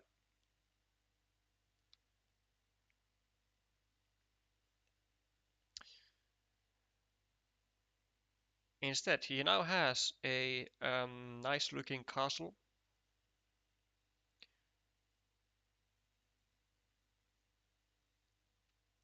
His road is kind of frozen though, because he can't continue it before he gets something here. And when Niels gets something here, then Nico has the opportunity to try blocking this road, and then have a platform to block the castle as well, or attack it.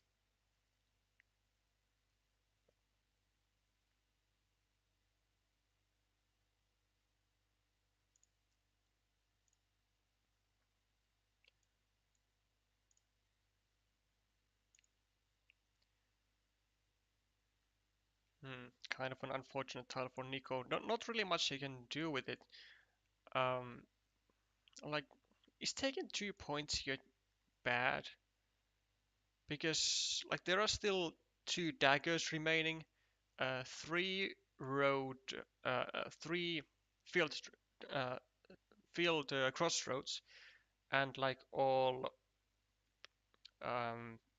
all what are they called? The regular curves. Well, eight regular curves, but still, it's not like it was like in a massive threat to get blocked, and then he would not have to invest a meeple on a 2 point road when he could just take 2 points immediately instead. So I think a small misstep here, but it's doable. It's not gonna be a major game-losing mistake.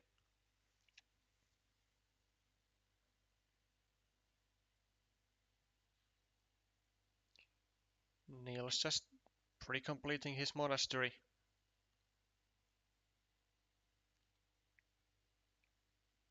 Yes, he does. And now comes the blocking attempt. Is Niels able to defend? No, he isn't. He isn't. And this can be devastating because he might have two of his meeples trapped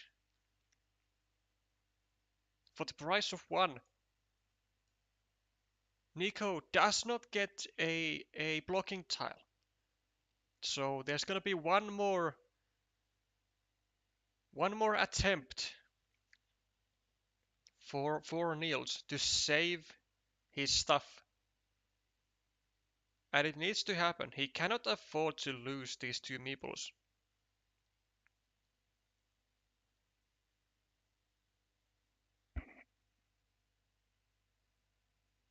Nico could also maybe consider just going here and meepling the city again.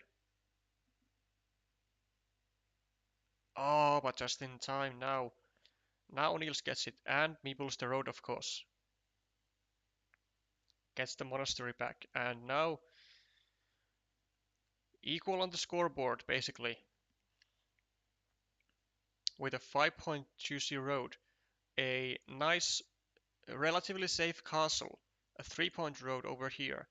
The field is equal.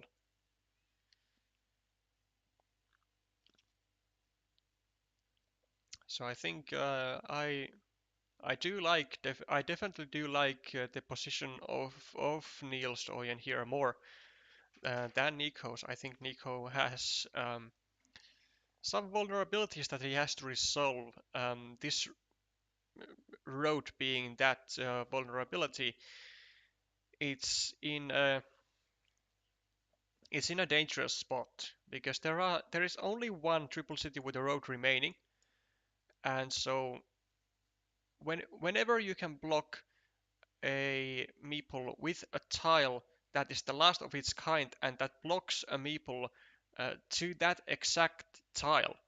It's like the moment of Carcassonne. So there is now the threat of that. But wow, I am actually very surprised that Niels doesn't go for a starting tile block over here.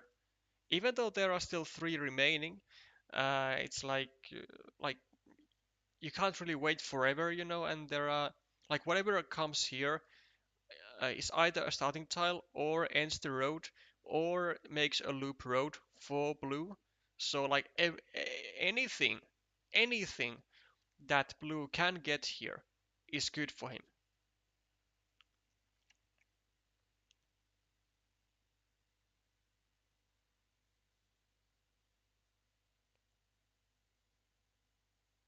Now there is the starting tile for Nico. Niels makes a very annoying but also a very important move with this straight line. Does not allow Nico to have a city cap and drop another farmer. That is the most important part of this move. Does not allow Nico to drop another farmer.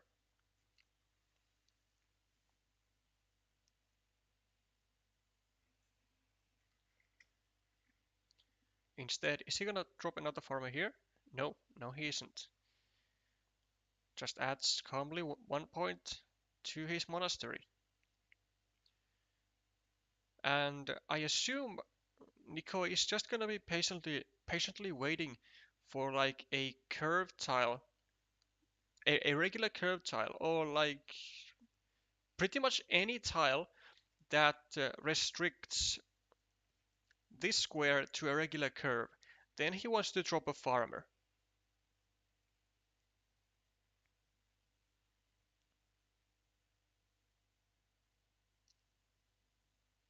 And this is exactly why um, it is very uncomfortable to continue your road in a situation like this, because whenever Niels continues his road, it's gonna allow a chance for Nico to jump in and to start blocking this castle, which was a totally like sort of safe castle in itself.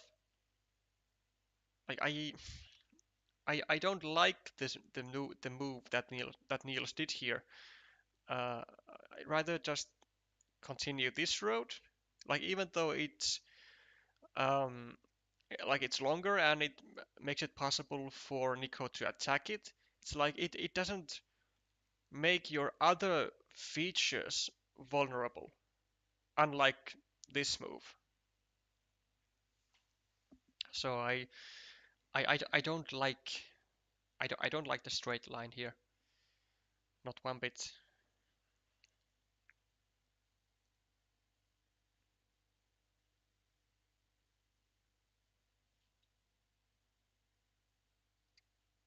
Regular monastery for Nico.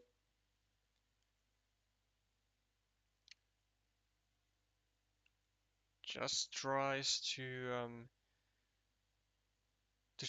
start harassing um, this road meeple. Only one starting tile remaining, so could reduce it down to a 50-50. Niels doesn't like that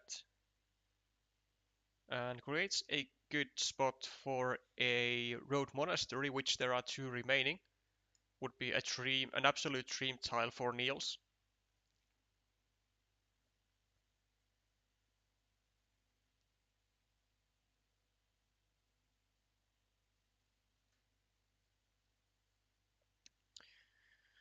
Now, what's he gonna do with this? Like the no-brainer move is this exactly that Niels was eyeing on, but the thing is that it creates a huge threat of Nico invading the field. And because Nico can get a meeple back from here, and he has two meeples already in hand, um, Nico will have absolutely no doubt of dropping a farmer here with any road tile, with any uh, city tile. And instead, that is why Niels drops a farmer, doesn't take this castle. But it's not too like comfortable dropping farmers on a tube divider, because exactly because of this reason. Like Nico can just take 4 points from this and then immediately drop a farmer over here or over here. And like yeah, this just isn't the dream tile to drop farmers on. But then again, Niels doesn't really have options in this situation, because if he doesn't do that, then he's gonna have only one meeple in hand anyway, and then Nico is gonna attack the farm.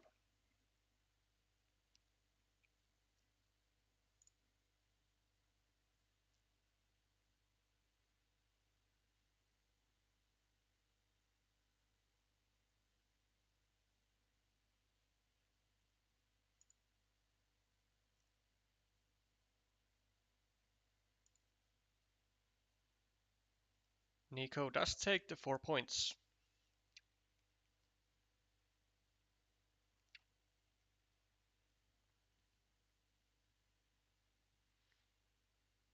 Now, does Niels get a city cap?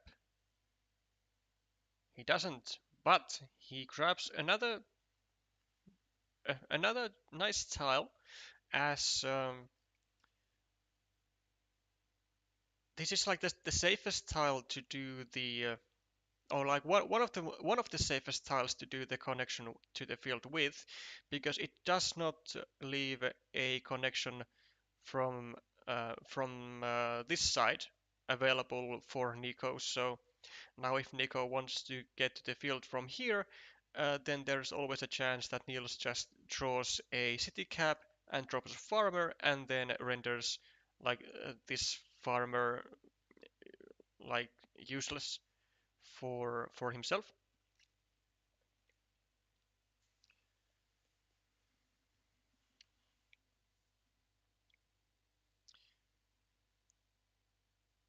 But now, of course, Niels does have the issue that he cannot really finish the castle over here as long as he has the road over here.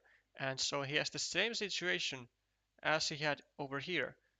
And again, it's not a nice situation to be at. Although it is a good spot for a road monastery, but as long as he doesn't get the road monastery, uh, he's gonna be trapped with his own meeples by himself.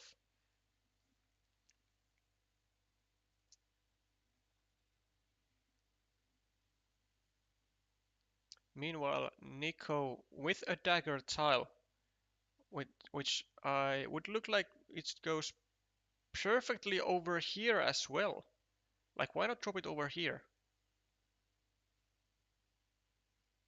Like, just get the meeple back and indirectly continue your castle in a safe manner.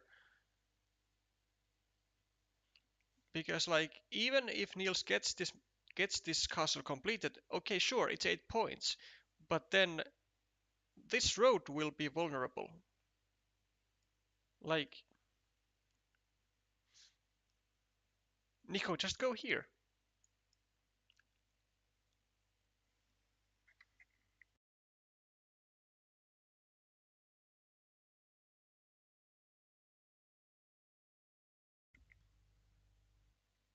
Oh, why would you? What? Oh no, man. I don't like it, man. Like, you have to you have to end this loop road at some point, right?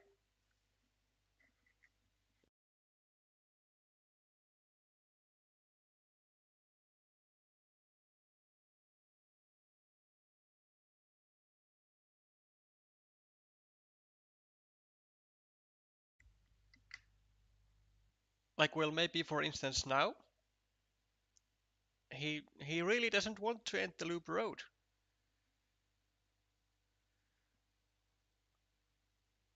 Oh, why, Nico? You, like, and I don't really understand the things Nico does here. Like, he needs to complete the loop, but he has now be given 2 chances to do it, and he's still not taking that chance.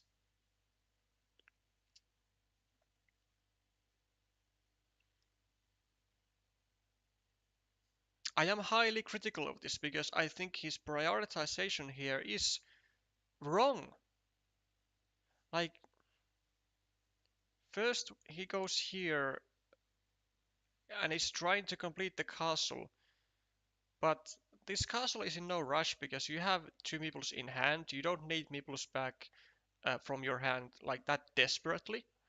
Um, so instead, going here and taking a meeple back immediately and continuing your castle in a safe manner and getting a great use for triangles and triple cities. and having like still relatively low risk of your opponent actually attacking the castle with because they only have one meeple, um, and it would then take at least 2 tiles to complete the castle. It's like now the prioritization is just a bit wrong here.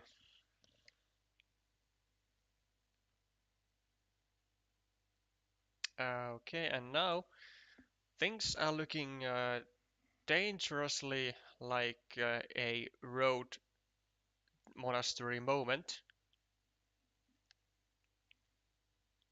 because yeah, like uh, when you have to when you have to block in 2 places, it's better to block nowhere, and we saw that wisdom coming like being live again.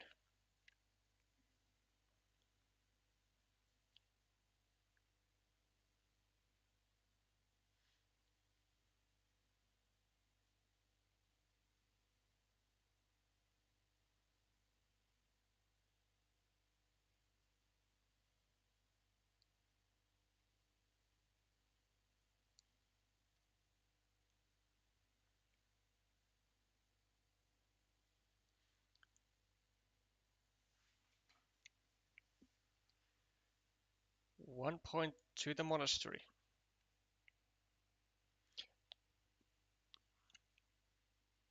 And we gotta make a remark that blue is actually not sorry, not blue, but red is ahead by 11 points here and is posing the threat of the road monastery finishing the road.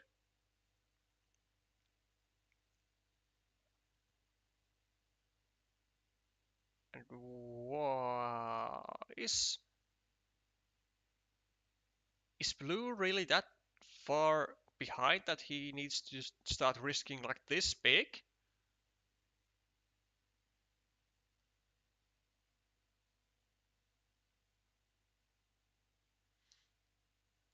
Okay, well, that is definitely interesting if it is. Well, sorry, -7 for blue, -1, um, +6, and then the field is even, um, +1, so blue is -4, but I think he does he have one meeple more? Or I can only see one meeple in in in the possession of Niels. So where's his sixth?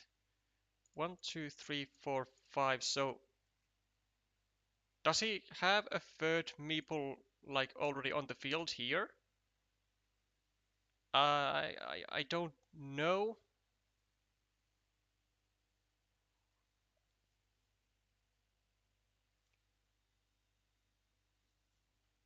I'm gonna quickly ask.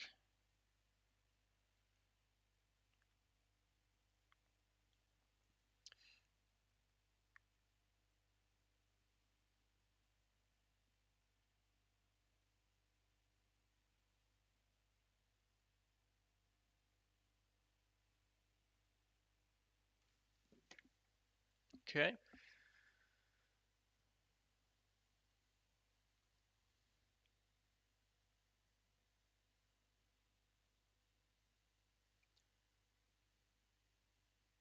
Oh, and there is the road monastery. There is exactly the tile that we were all afraid of. And now I think Nico is in a terrible, terrible spot. Although he has now attacked this field with a third meeple, but I think like red has to have a third meeple already coming from here, right? Because only one meeple in this like storage, and so equalizing this field will not be enough. Will not be nearly enough. Because red is at the moment 7, 12, 13. So 11 points ahead. 19, 13, 6, 7, 8, 9, 10, 11. 11 points ahead. Yeah, plus 11 for red. And like there, it is looking very, very rough for Nico here. He has to somehow conjure a way to get to the field, I reckon, because it's 1, 2, 3, 4, 5, 6, maybe 7 castles. So he might have to go from here. And just more points for Niels here. And yeah. Okay, now it's absolutely certain that Nico needs to win the field, otherwise he is just gone.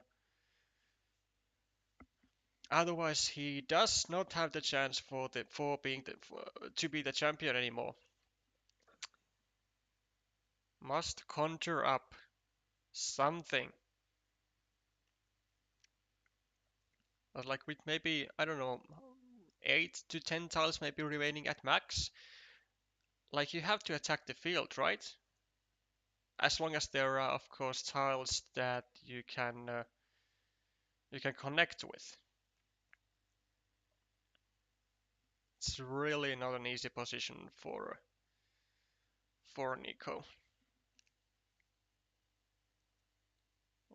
It is looking like there has to be a tile or tiles for Nico to get to the field with. Um, because Niels is seemingly taking his time and trying to block it. I think there is one monastery. Oh, there was a road monastery as well. Okay.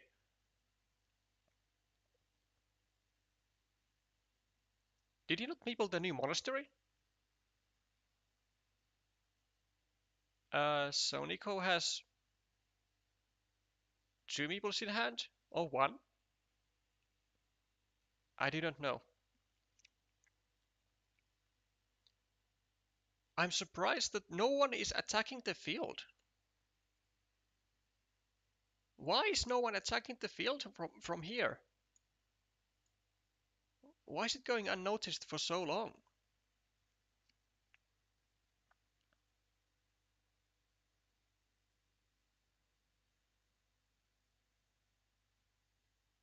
Like, I don't think there should be any doubt for Red to not attack the field because he is so far ahead in points. He's so far ahead in points that he doesn't need to worry about like not about scoring quick points. He needs to. The only thing he needs to worry about is not losing this field. There we go. Finally, someone gets to in someone gets into the action and tries to attack the field from the north.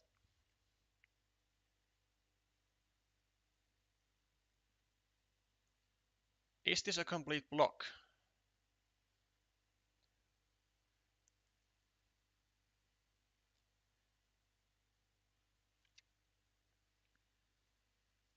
I would like to say that it is. I would also like to say that whatever Niels is debating on, as long as it is somehow blocking access to the field from Nico, it's gonna be good.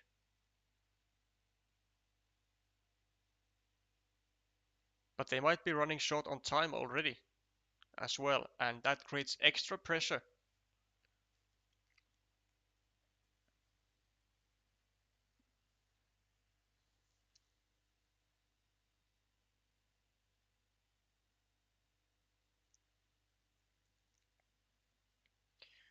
What does he conjure up? Just basically just discards tiles, and that is the end of the game.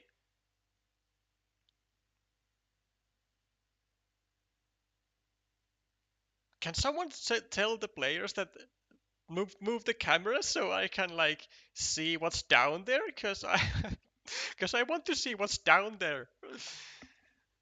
Oh my god. Show me. Like that there must be like more field meeples over here. There must be. There's no way that I just miscounted the meeples like throughout the game.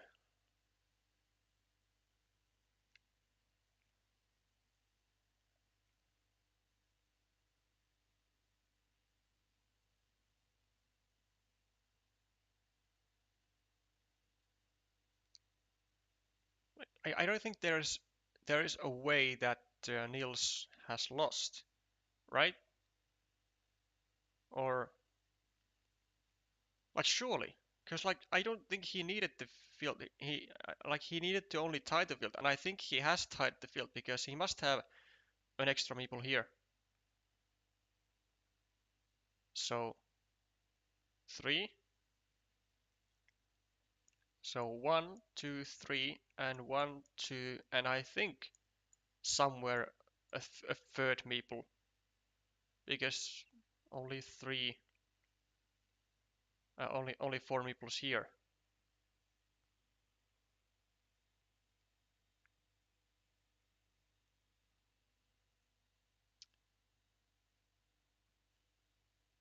No, no, Nico wins.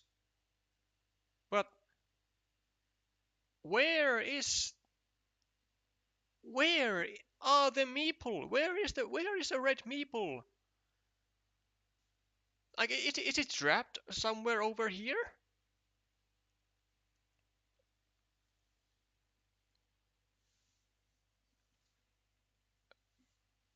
No, no, I want answers.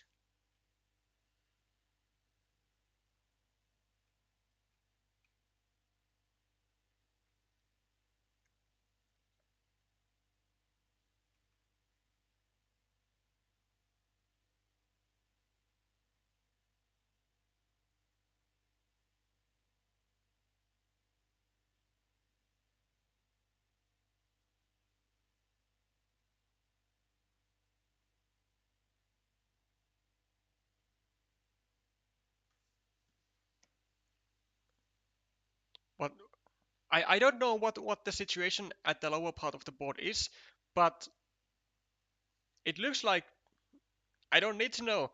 I only need to know that Nico Willemans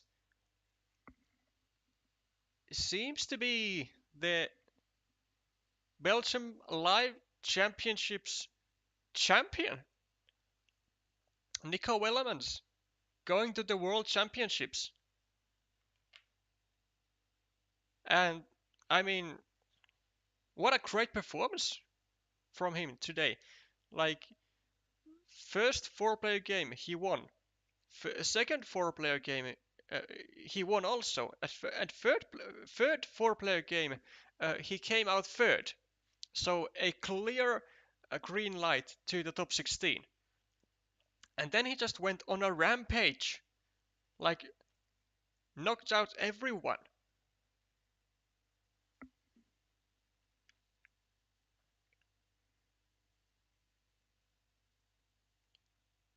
Boy, that is some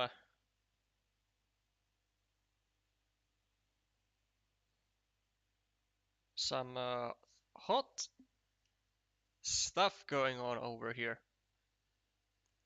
And I reckon Nico will be happy about his performance.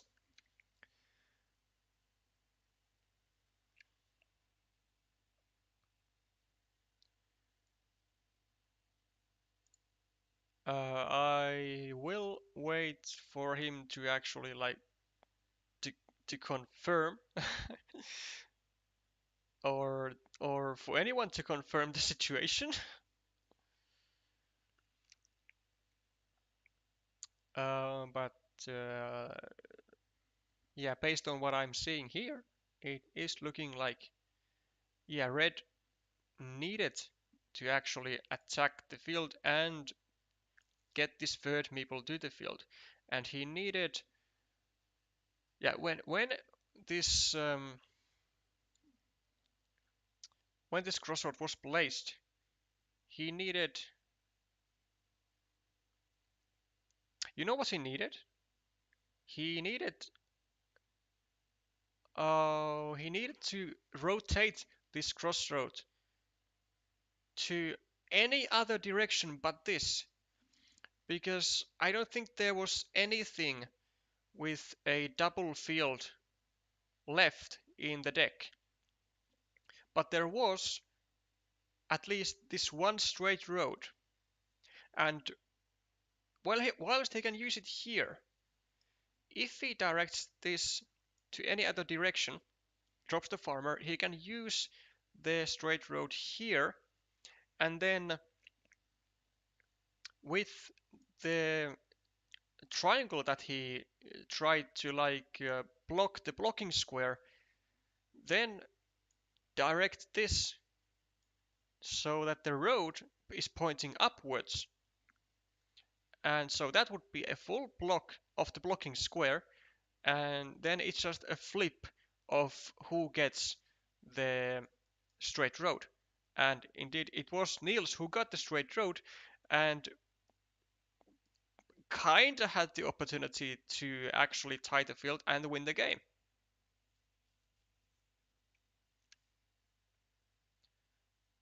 One, two, three, four, 5, 6, 7, 8, 24 points for the field. Maybe 27. I'm not sure if this is a completed castle.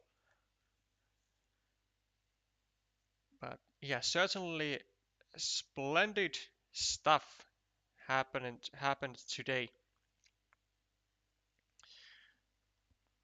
Splendid stuff, and Nico Willemans rising from the depths of Blocking City to the champion of the Belgium Live Championships. So congratulations to Nico Willemans, and also commiserations for Niels Oyen for getting this far.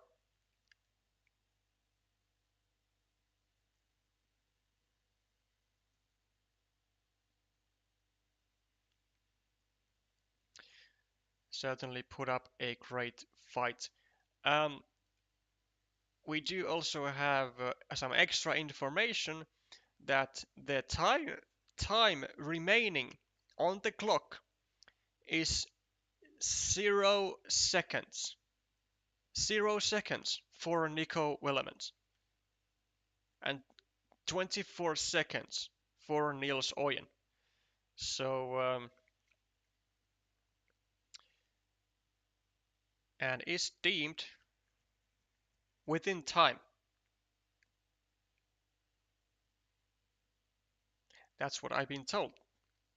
I don't know if there is like an official arbiter, uh, but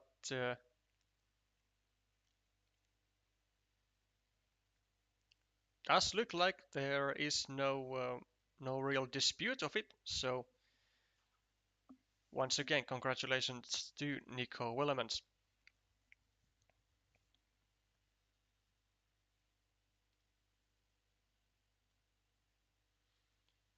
I will keep the stream alive still for some while, just in case people in the chat want to clear something, or if there will be something that the organizers still want to show. So I will give it maybe like 15 minutes or so, and then we will end the stream.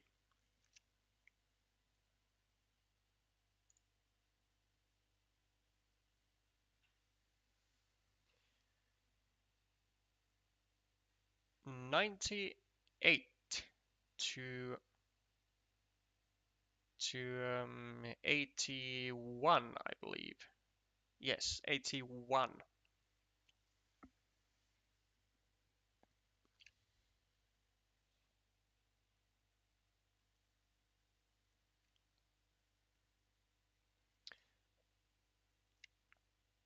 Also, we have the results for the further positions. So as the third place is going to Nicolas Victor, who fought against,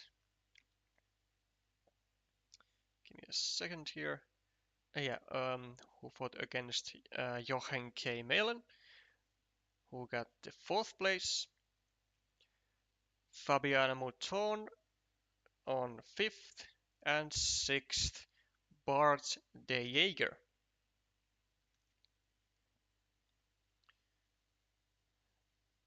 Congratulations to all of those players on behalf of myself and surely on behalf of the chat.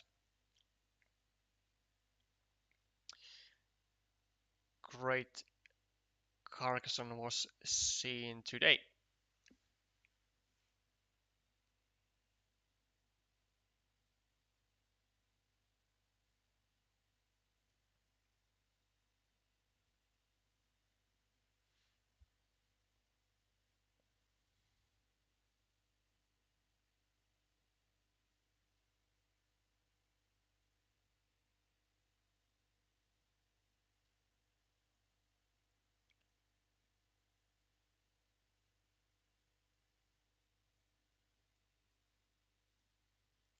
Five and a half hours. Jeez, I knew this was gonna be a long tournament, but my body is not prepared for for streams like this yet.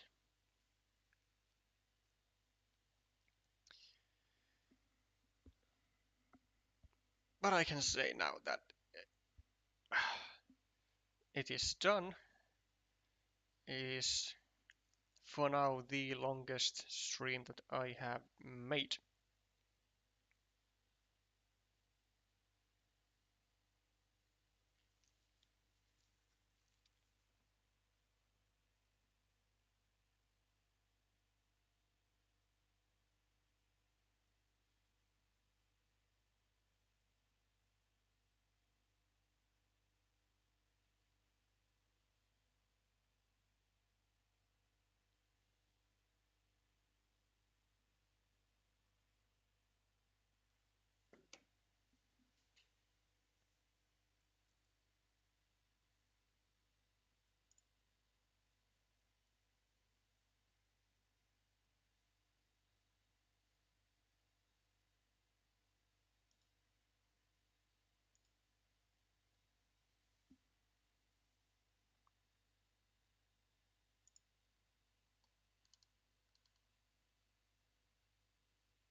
Unfortunately, the only possibility to see the tiles that were outside the boundaries of the stream were viciously taken away from us, so we will never know what was there. But I still would be interested to hear. So maybe, if I remember, I will ask from Nico himself in October.